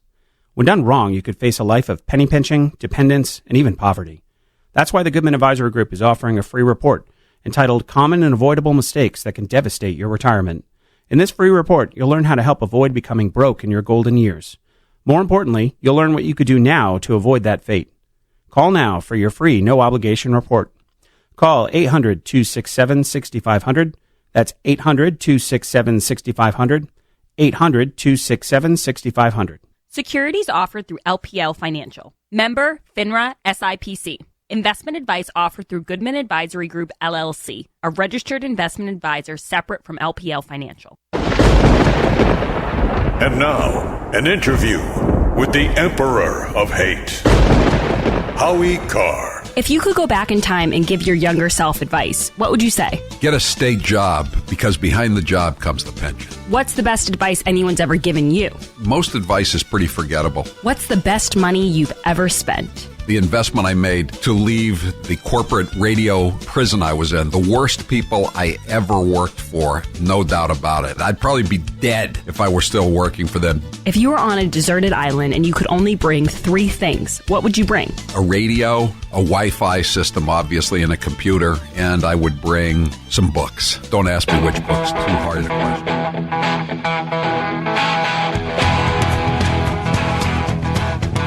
Better strap yourself in. It's time for the Howie Carr Show. So I do not blame the former director for being angry. I would be too if I were in his shoes. But now the former director seems to be acting as a partisan pundit, selling books and earning speaking fees while speculating about the strength of my character and the fate of my immortal soul. That is disappointing. Speculating about souls is not a job for police and prosecutors. Live from the Matthews Brothers Studios. It was my ancestors, Palestinians, who lost their land and some lost their lives, their livelihood, the human dignity, their existence in many ways have been wiped out on some people's passport. I mean, just all of it was in the name of trying to create a safe haven for Jews post the Holocaust.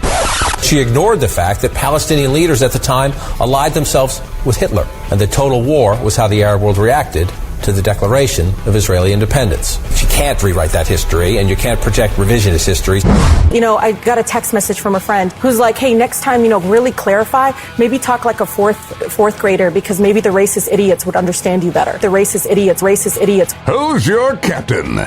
Howie Carr. They're peddling an article that was written about Biden's takes the middle ground on the environment. I ask you to go and look at PolitiFacts. It's one of those guys those groups, the best known, that goes and challenges what you say and run truth or not truth. They take a look at that. They basically said, Biden's right. He's been a leader in climate change. I will be damned if the same politicians who refused to act then are going to try to come back today and say we need a middle of the road approach to save our lives. That is too much for me. Look at PolitiFact. Rump swabs, hacks, and moonbats beware. It's Howie Carr. Officer Mark wants to know if any are Honest Howie's carbon credits subject to any tariffs.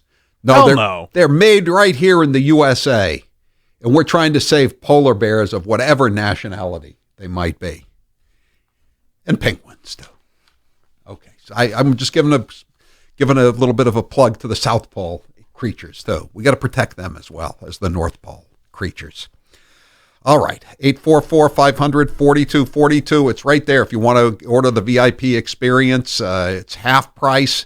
Use the code word DAD, though, to get the half price. It's the code word is DAD. Go to HowieCarrShow.com, click on store, the VIP experience. 4 hours in the studio with me and Grace and Steve, and or out in the control room, one or the other, depending on how many people are around. Kowloon's spread on Tuesdays, and whatever you want on Thursdays. We sometimes have different food platters coming in. And it's a good deal, and it's half price right now, only through midnight tonight. Go to HowieCarrShow.com and click on store, and you can see it. It's a great Father's Day gift, and again, just use the code word DAD to get the 50% discount. 844-500-4242. Judicial Watch filed a Freedom of Information Act request for Andrew Weissman's cell phone records. When he was leading the Andrew Weissman, of course, was the top deputy to Mueller when they were running this fake probe about the fake Russian collusion, and it's really something. These are text messages and calendar entries, I should say, not phone messages. On June 5th, 2017, Weissman, who's just a very dodgy character. He's had several of his prosecutions overturned in the Supreme Court, one on a 9-0 vote. He helped destroy Arthur Andersen, put thousands of people out of work. He was more deadly than Chinese tariffs when it came to putting people out of work, at least in accounting firms. On June 5th, 2017, he interviewed former chief of the Public Corruption Unit of the U.S. Attorney's Office for the Southern District of New York, Andrew Goldstein, a former Time magazine reporter. Goldstein contributed a combined $3,300 to Obama's campaigns in 2008 and 2012.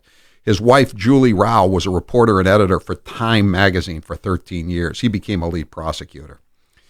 Weissman interviewed another prosecutor, Kyle Freeney from the DOJ money laundering section for the team on June 7th, 2017. She contributed a total of $500 to Obama's presidential campaign and $250 to Hillary Clinton. She was later detailed to the Mueller investigation. Weissman interviewed a trial attorney who worked with him in the criminal fraud section, Rush Atkinson, on June 9th, 2017. Atkinson donated $200 to Clinton's campaign in 2016. He is a registered Democrat. He became a part of the team. Weissman interviewed DOJ Deputy Assistant Attorney General Greg Andres for the team on June 13th, 2017. Andres donated $2,700 for the campaign to the campaign of Senator Kirsten Gillibrand in 2018 and $1,000 to the campaign for Democrat David Hoffman in 2009. Andres is a registered Democrat. His wife, Ronnie Abrams, is a U.S. District Court judge in Manhattan. She was nominated to the bench in 2011 by Obama. He joined the Mueller team in 2017. Nationwide searches. Do you remember Bob Gates? He used to be the Secretary of Defense under Obama. So he got to know Joe Biden pretty well. Bush and Obama. That's right. I think he was the only member of the cabinet that Obama held over. Here's what he said in his memoirs. Joe Biden is impossible not to like. He is a man of integrity and capable of hiding what he really thinks or what he really wants to touch either. He can't hide that too well either.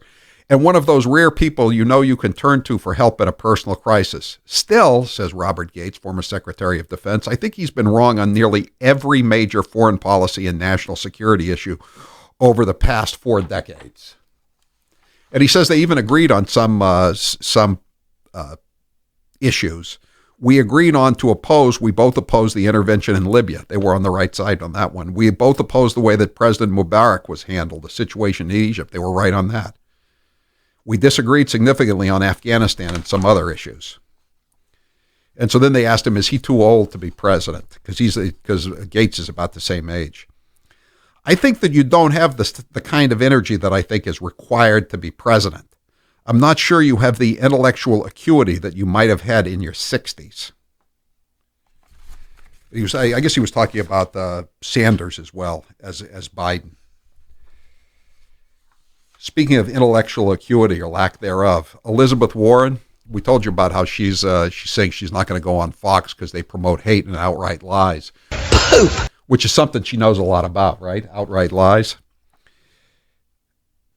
Senator Elizabeth Warren decided to give her sagging presidential campaign a shot in the arm by revealing her new plan for rich executives during a campaign stop.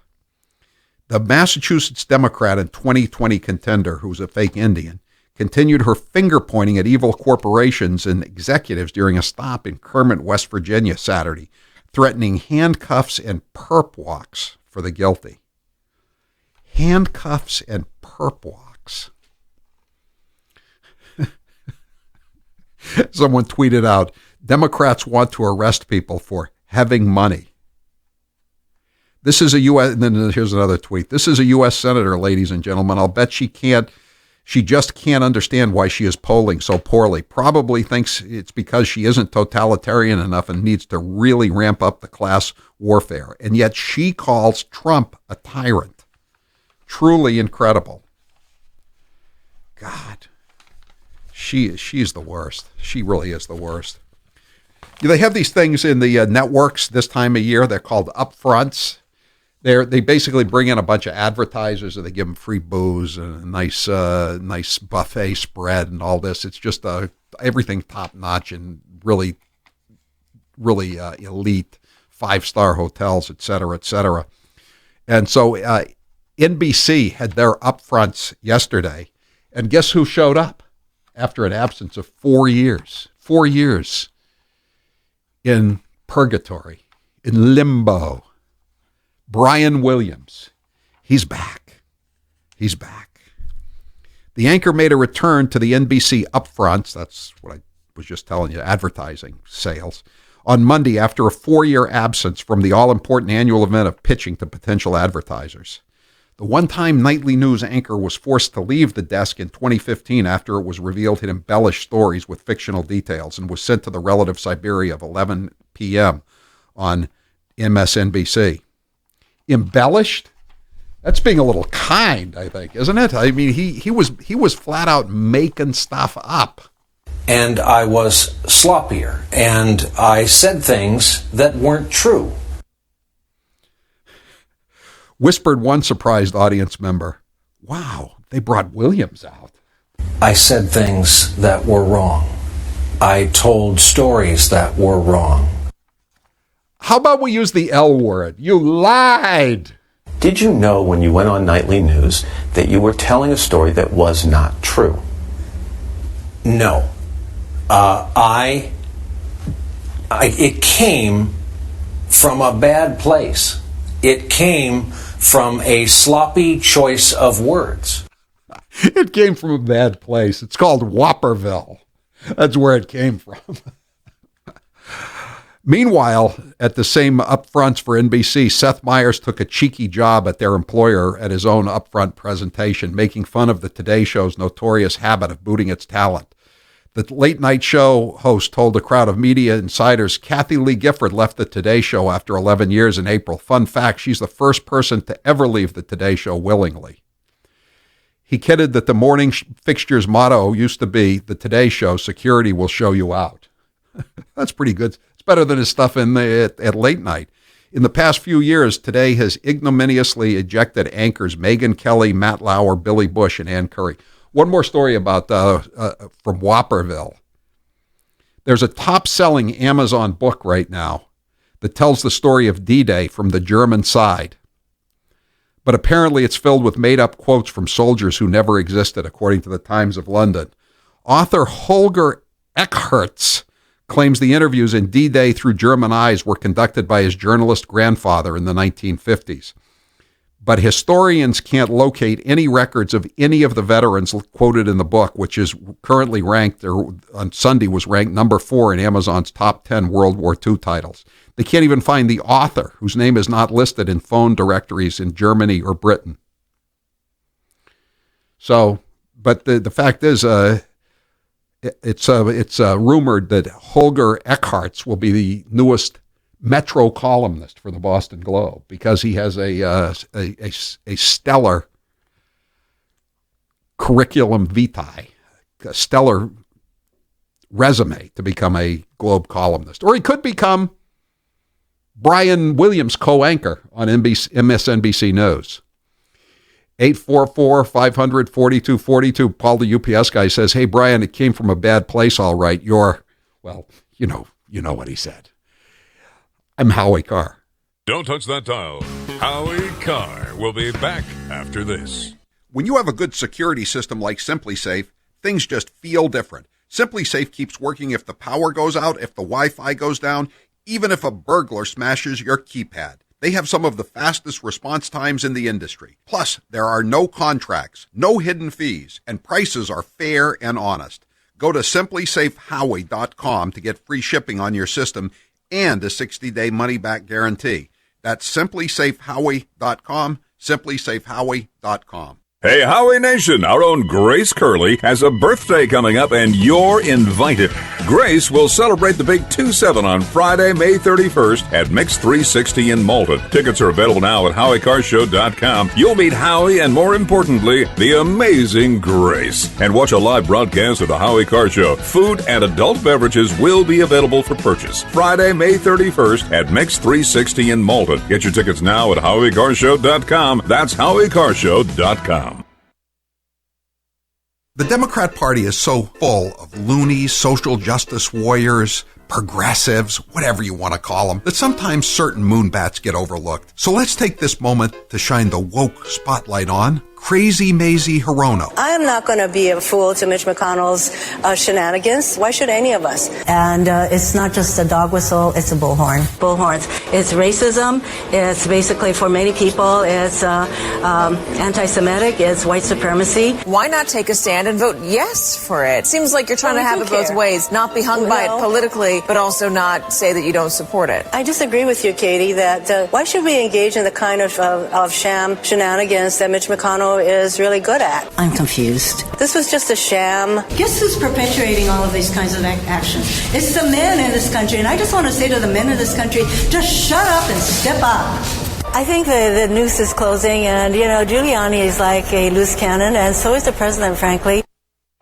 Yes, boys and girls, it's that very special time of year again when we here at Matthews Brothers celebrate the reemergence of our beloved state bird, defender of the wilderness, Simulium trifasciatum, better known as the Maine black fly. Oh, sure, Alaska has its assassin bug, Texas has its red-headed centipede, and Florida has its saddleback caterpillar. But pound for pound, the black fly is more relentless, more focused, and more annoying to its prey than all of them put together. Occasionally, people will come up to us and say, "Hey, Matthews Brothers, why in the world would you celebrate the return of the black fly?" To which we reply, first, as annoying as black flies are, a healthy population is a sign of good water quality, and that's good for everyone. Second, and more importantly, they give us an opportunity to show our appreciation of the amazing talent of our screeners who provide the first line of defense against you being turned into a tasty snack. Wicked Awesome screens are a simple yet important component of our Wicked Awesome Maine-made windows, which you can see for yourself, but only at better lumber yards and window professionals, or on the web at MatthewsBrothers.com. Matthews Brothers with one T, America's oldest window manufacturer, and may the swarm be with you. And now, an interview with the Emperor of Hate, Howie Carr. Would you say you're more like your mom or your dad? No, I don't think I ended up being like either of them, now that I think about it. My mother worked hard, but she never really learned how to make a lot of money, and my father didn't work so hard, but he had a good personality. He was good with people. He was better than me with people. That's what I'm saying. I'm not like either one of them, I don't think. Did you have any siblings? Yes, I have a brother, a younger brother. What was your favorite subject in school? Well, all kinds of history. I loved all kinds of history. If you could have 3 houses, besides the ones you already have, anywhere in the world, where would they be? I wouldn't mind having another house in Palm Beach on Clark Avenue. Maybe a place in southern Maine. I don't need a third place. Didn't you already have a house in Maine? I did. It was on an island. It was not a good fit for the mailroom manager. I've heard the house was haunted. Is that true? Yes. And my wife didn't really care that much for my relatives.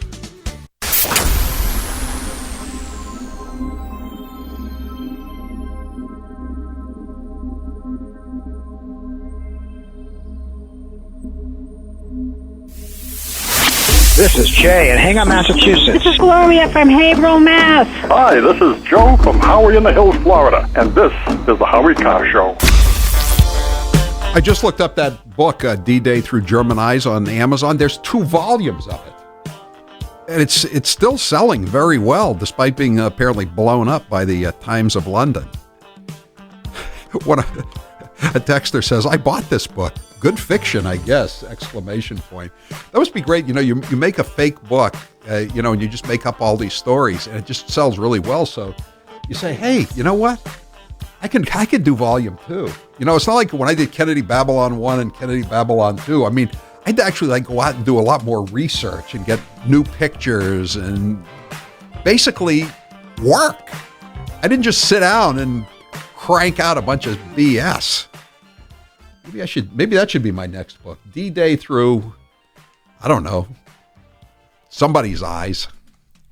For delicious, high-quality meat conveniently delivered to your door, sign up at butcherbox.com/Howie, and for a limited time, new members get 2 pounds of wild-caught Alaskan salmon plus $20 off their first box.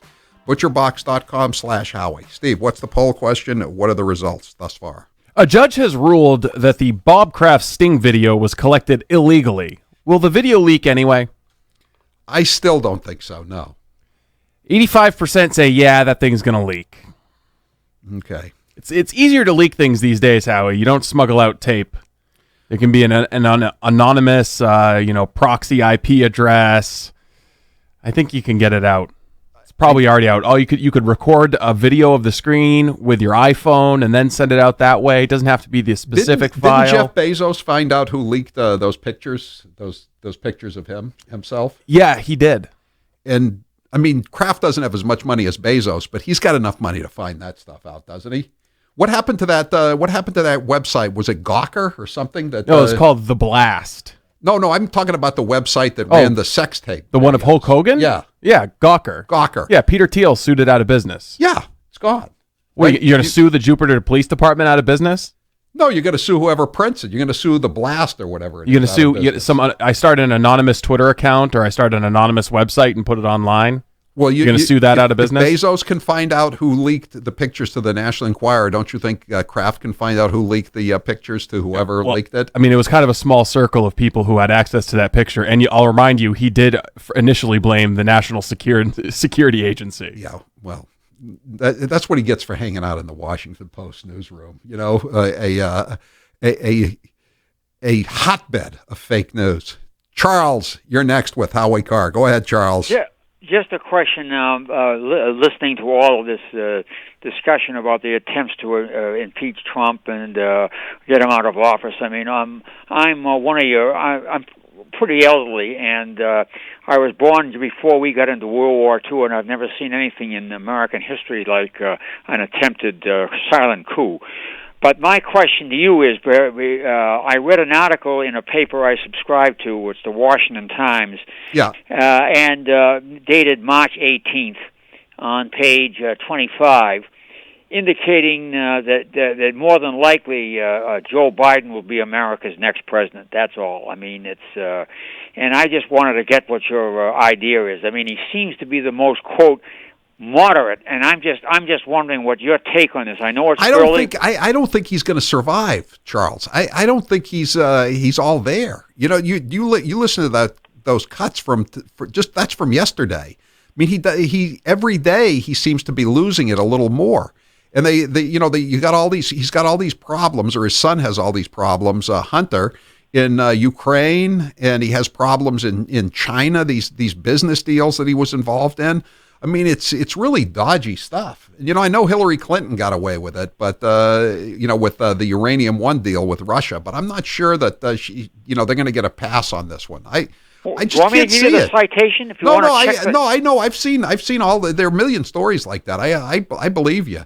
Joseph Curl is the author, and he's really, he's really far ahead in all the polls in places like New Hampshire, which is what really matters, not the national polls so much. Although he's way ahead in the national polls, but I just think it's name recognition at this point. I mean, and the other candidates are pretty weak. I mean, you look at Elizabeth Warren, Beto. I mean, Beto's on a new apology tour now. He was on The View today, and he's apologizing for being on the cover of Vanity Fair, even though it's probably going to be the political height of his career, such as it is. Let's see. How about election night through 2016 through Democrat eyes? I think that I don't think you need a book for that. All you need to do is go to YouTube and read and check out the greatest hits and just see Martha Bradley Raddatz crying and Wolf Blitzer talking about it. What if we take North Carolina? I mean, that book's already been written. 8-4 D-Day through Brian Williams' memories. That might be a good one. That'd be a brief book, kind of like the Mayor of Baltimore's book. I'm Howie Carr. Yes, boys and girls, it's that very special time of year again when we here at Matthews Brothers celebrate the reemergence of our beloved state bird, defender of the wilderness, Simulium trifasciatum, better known as the Maine black fly. Oh, sure, Alaska has its assassin bug, Texas has its red-headed centipede, and Florida has its saddleback caterpillar. But pound for pound, the black fly is more relentless, more focused, and more annoying to its prey than all of them put together. Occasionally, people will come up to us and say, "Hey, Matthews Brothers, why in the world would you celebrate the return of the black fly?" To which we reply, first, as annoying as black flies are, a healthy population is a sign of good water quality, and that's good for everyone. Second, and more importantly, they give us an opportunity to show our appreciation of the amazing talent of our screeners who provide the first line of defense against you being turned into a tasty snack. Wicked Awesome screens are a simple yet important component of our Wicked Awesome Maine-made windows, which you can see for yourself, but only at Better Lumberyards and Window Professionals, or on the web at MatthewsBrothers.com. Matthews Brothers with one T, America's oldest window manufacturer, and may the swarm be with you.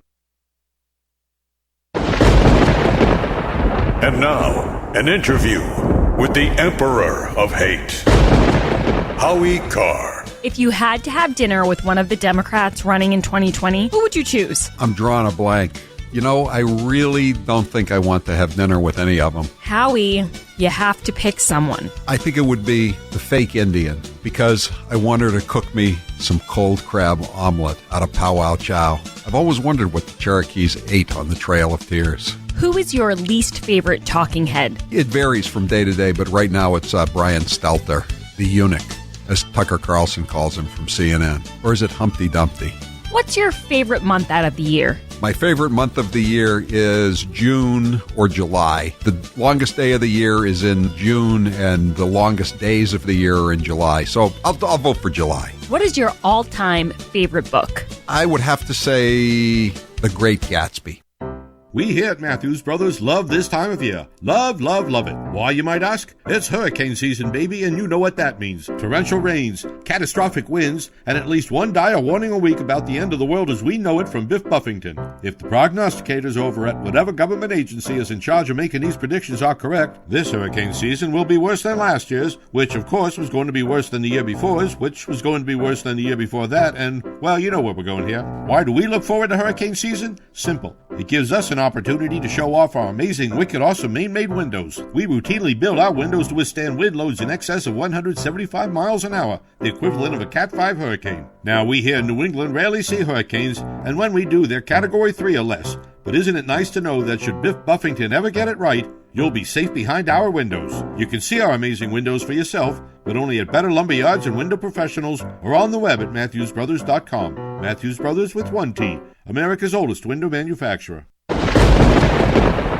And now, an interview with the Emperor of Hate, Howie Carr. You are known as a cheap bastard. Which one of your daughters is the cheapest and why? Charlotte is the cheapest, and I say that because she's always using my credit card. We keep changing the credit cards over and over again, and she keeps busting in and using them again. Most recently, just this week, she spent $75 at AT&T. What's the cheapest thing you do now to save money? The cheapest thing I do currently to save money, I guess, is I take all the bottles and cans back to the market basket every weekend. I always like to save that money. You know, I can't stand to throw those bottles and cans away and have the unclaimed returns go to the state of Massachusetts for illegal aliens. Do you recycle? Yes, I do recycle. When I got on the town meeting, I saw that the town dump was probably the only department in the town that was running in the black, and it's because of all the recycling that was going on, so I try to keep my taxes down that way.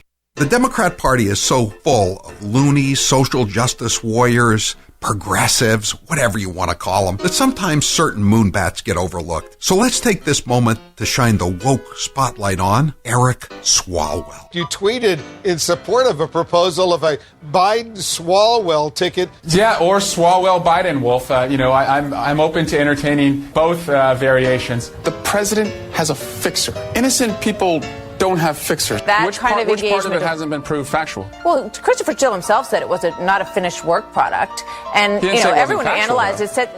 Which part was not proved factual?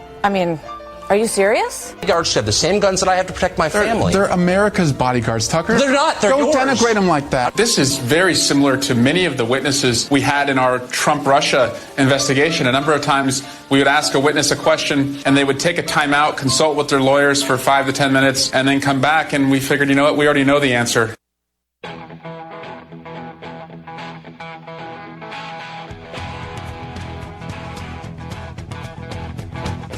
Live from the Matthews Brothers Studios. 844-500-4242. That is the toll-free number of the Howie Carr Show if you'd like to join us here this afternoon, every weekday afternoon. Okay, so we're going to do the death pool on Friday night, the last hour of the show. Charlotte, my daughter, is coming in to help out Grace on the phone, so we'll be doing that. But we figured we would do a sort of a warm-up for the death pool. We're going to call this with the indictment pool. And it's for the Russian collusion delusion. And we don't know if anybody's going to be indicted or not. Steve doesn't think anybody's going to be indicted. I think some people are going to be indicted. It's just, this is... Maybe I've absorbed some of your cynicism and you're a little bit more optimistic. I'm just saying this is really serious stuff that went on. And it was an attempted coup. And somebody says, 978 says, Hillary got away with what she did because Obama was president. Biden will get no such free pass.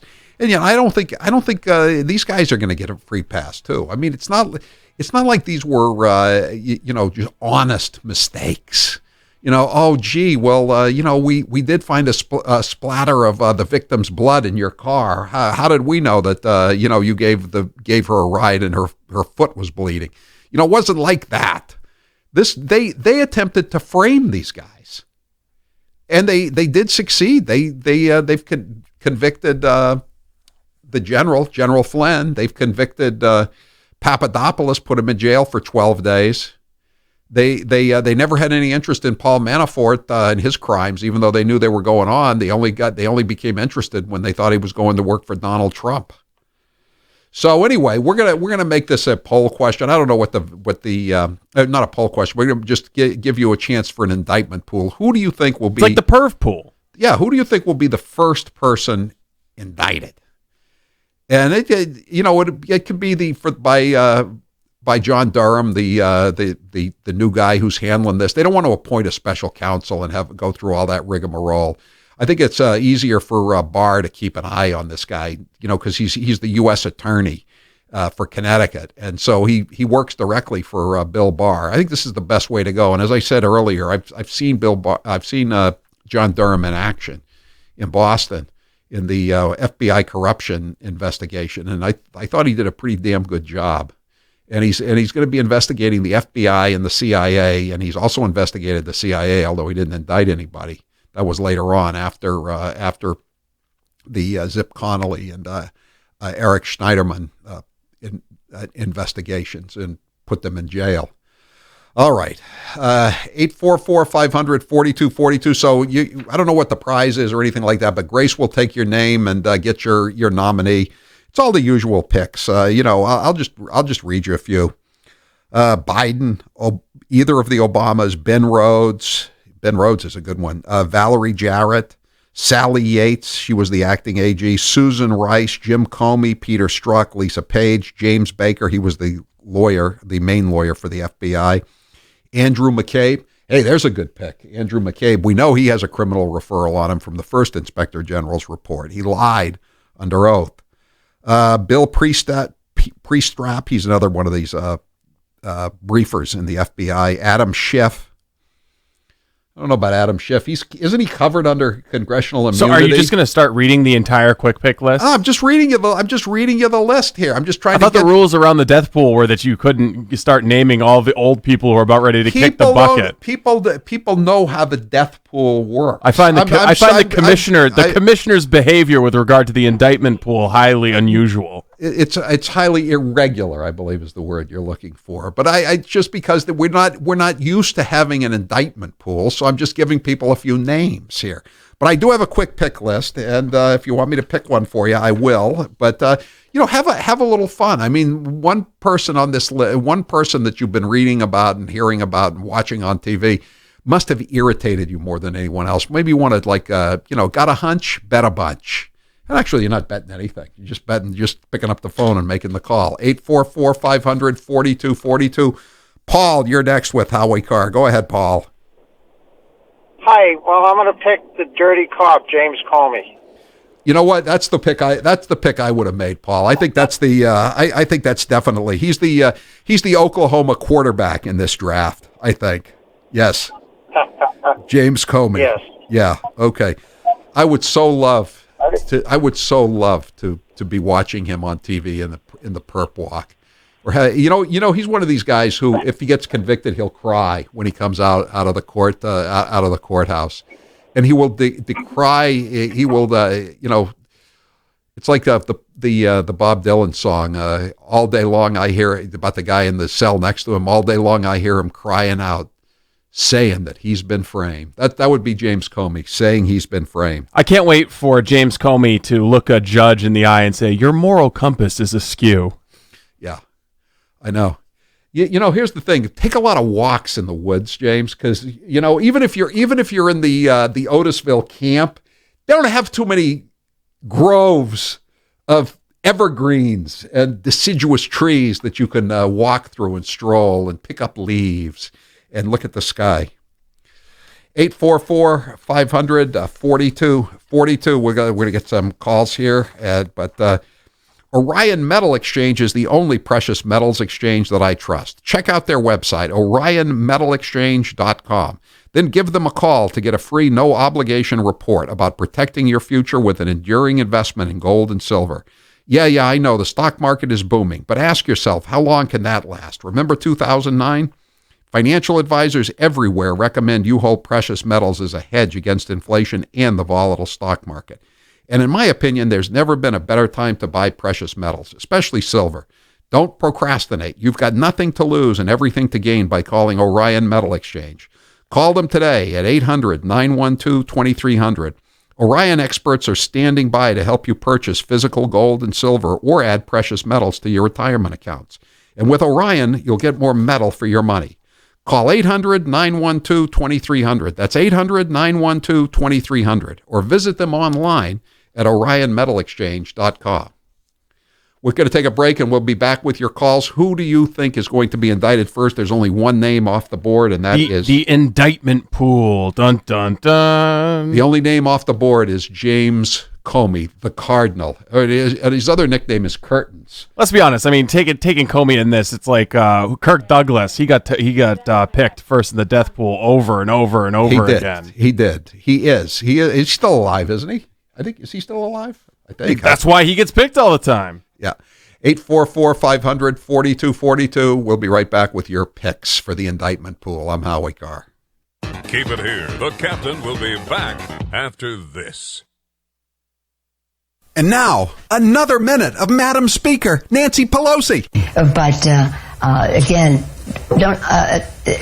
You have these wings, AOC and her group on one side. That's like 5 people. They would say, play games, and then they'd say, open sesame. Except we don't say sesame, we say open Biden. But no, because we are not. We have the number is growing. We have 91 women. There are 115 women in Congress, 116. 15 are Republican, 91 are Democrats. I happen to be a manifestation of the women power that is coming forth now, but only one manifestation. It was like getting kicked in the back by a mule constantly. It was physical. It was so unbelievable. The Times found Lincoln.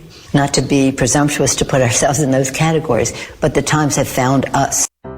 Everybody here at Matthews Brothers is pleased as punch that spring is finally in the air, especially since summer will be here in a week or so. Why are we so happy? Simple. Warm weather brings out golf and baseball, 2 sports that have the potential to do significant damage to windows. What parent hasn't watched with pride as their Munchkin's perfectly struck baseball flies down the street, followed closely by a discernible thud, precipitating 36 little feet running in all directions? And who hasn't watched as a beautiful drive fades ever so slightly over the trees, only to be followed by the satisfying sound of shattering glass? Now, it's not that we here at Matthews Brothers are wishing damage to our friends and neighbors' property. Not at all. We're just saying that if Junior swings for the bleachers and misses, or good old Wally can't keep his head down and hits, then your pals at Matthews Brothers stand by at the ready with our custom-built, wicked awesome Maine-made windows. You can beat the summer rush and see them all for yourself, but only at better lumberyards and window professionals, or on the web at MatthewsBrothers.com. Matthews Brothers with one T, America's oldest window manufacturer. And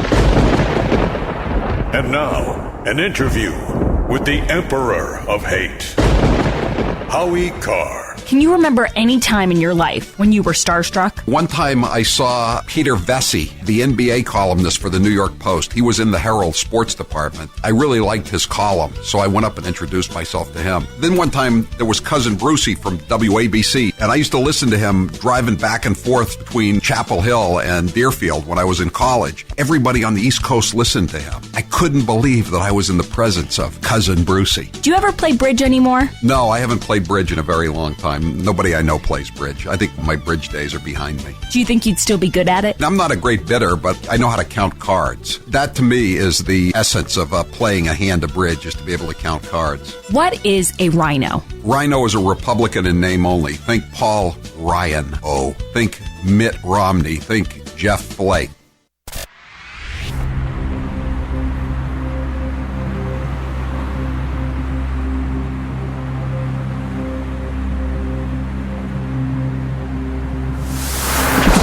Hi, my name's Jane Lucas, and I am from the town of South China, Maine. This is Al from Merrimack, New Hampshire. Hey, I'm Angela from Brewster on the Cape, and this is the one and the only Howie Carr Show. If you got people that can rat you out, you have two ways to go. You can either keep them very close, or you can shoot them in the head. Comey is trying to piss off everybody who can testify against him. Rosenstein hates him now after he said he's going to lose his immortal soul. McCabe hates him because he threw McCabe under the bus. All the Dems hate him because they think he killed Hillary Clinton by reopening the investigation 2 weeks before the election. Is there anyone who likes James Comey? No, the bigger question, that's a good question, but the bigger question is, who will stand up for James Comey? And can we have crickets, please? Can we have crickets? Exactly. At some point, we should be able to tell the story about a certain family members of a certain former FBI director that we had an experience with. I don't know. I don't know about that. I don't like to bust fans. Sue, you're next with Howie Carr. Go ahead, Sue. Yeah, Howie. The head of the snake, Obama. Obama? The head of the snake. I know. I just can't see. I think he was the head of the snake. I totally agree with you, Sue, but I just can't see him getting indicted. I think he's still got a magic pass. You know what would be amazing, though, is if he had his Nixon moment and Trump pardoned him. Can you imagine? Yeah. Can you imagine the crow liberals would have to eat if Donald Trump pardoned Obama? That would be amazing. Oh, wow. Can you imagine, though, anybody who ratted out Obama? Boy, would your name be mud for forever. And you'd never get another invite to another cocktail party in Georgetown or Martha's Vineyard or Nantucket or Aspen. The only person who might rat out Obama is Hillary Clinton. Yeah. They still hate each other. Yeah. Yeah. Scott, you're next with Howie Carr. Go ahead, Scott. Hi, I will take John Brennan, please. John Brennan. Now I tried to get Rudy Giuliani to say this afternoon that he started the investigation, and he wouldn't go for it. But I think he started it myself. Maybe. Everybody is saying, well, not everybody, but people in D.C. are saying that the CIA's role in this hasn't been examined enough. No, where did this guy Mufsad come from? And you just look at the tweets that Brennan has been sending out since he left government work. Mm-hmm. He's clearly not well. Well, he's angry. He's an angry bee. He's an angry bee named Brennan. And yeah, he's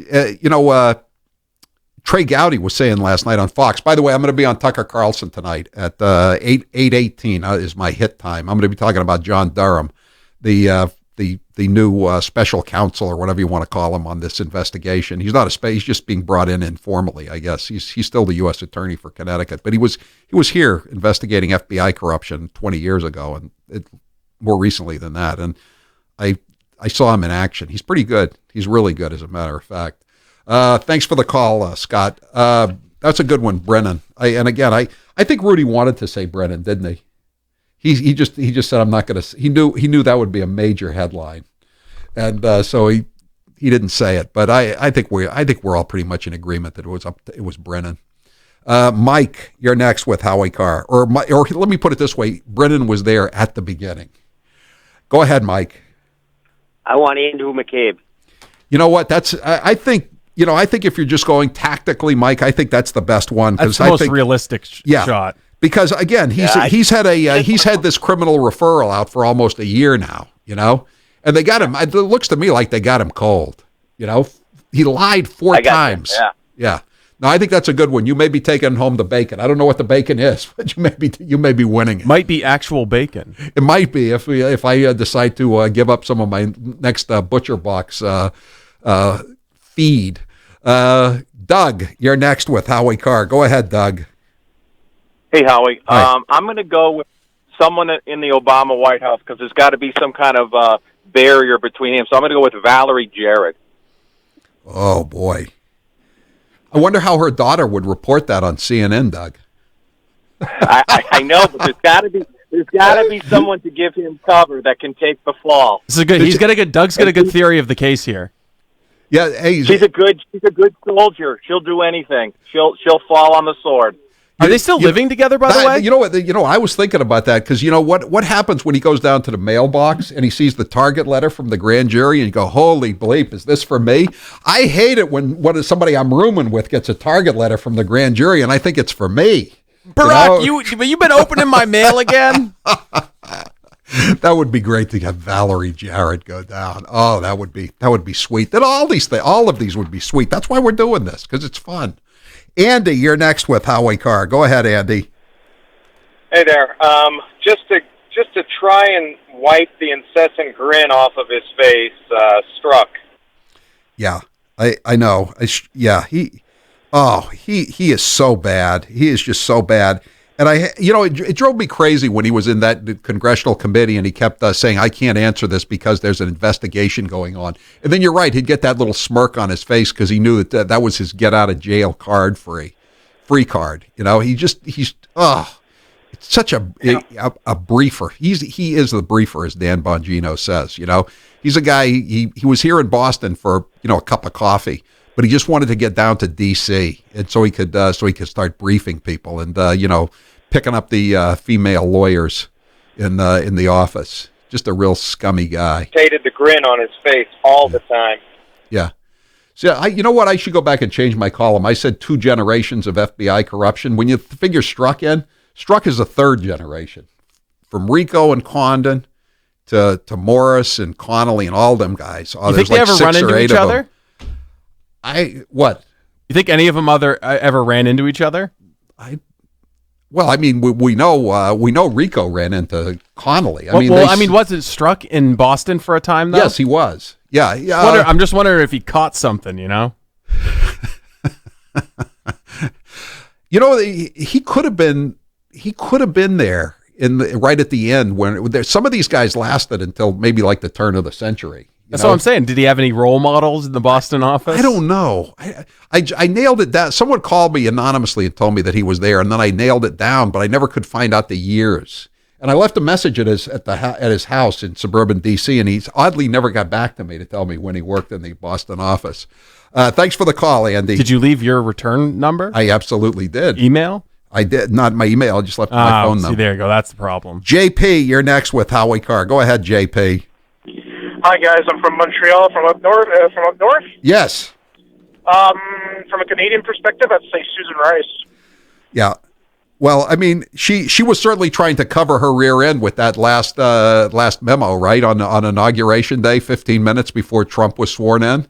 That's exactly what that was, and she was at that meeting. I would say if they conduct a real thorough investigation, everybody that was at that meeting, and that includes Biden and Obama, would have a little bit of jeopardy, because they're all trying. It's like a meeting of the commission in organized crime, right? And they're deciding whether to hit Dutch Schultz or not.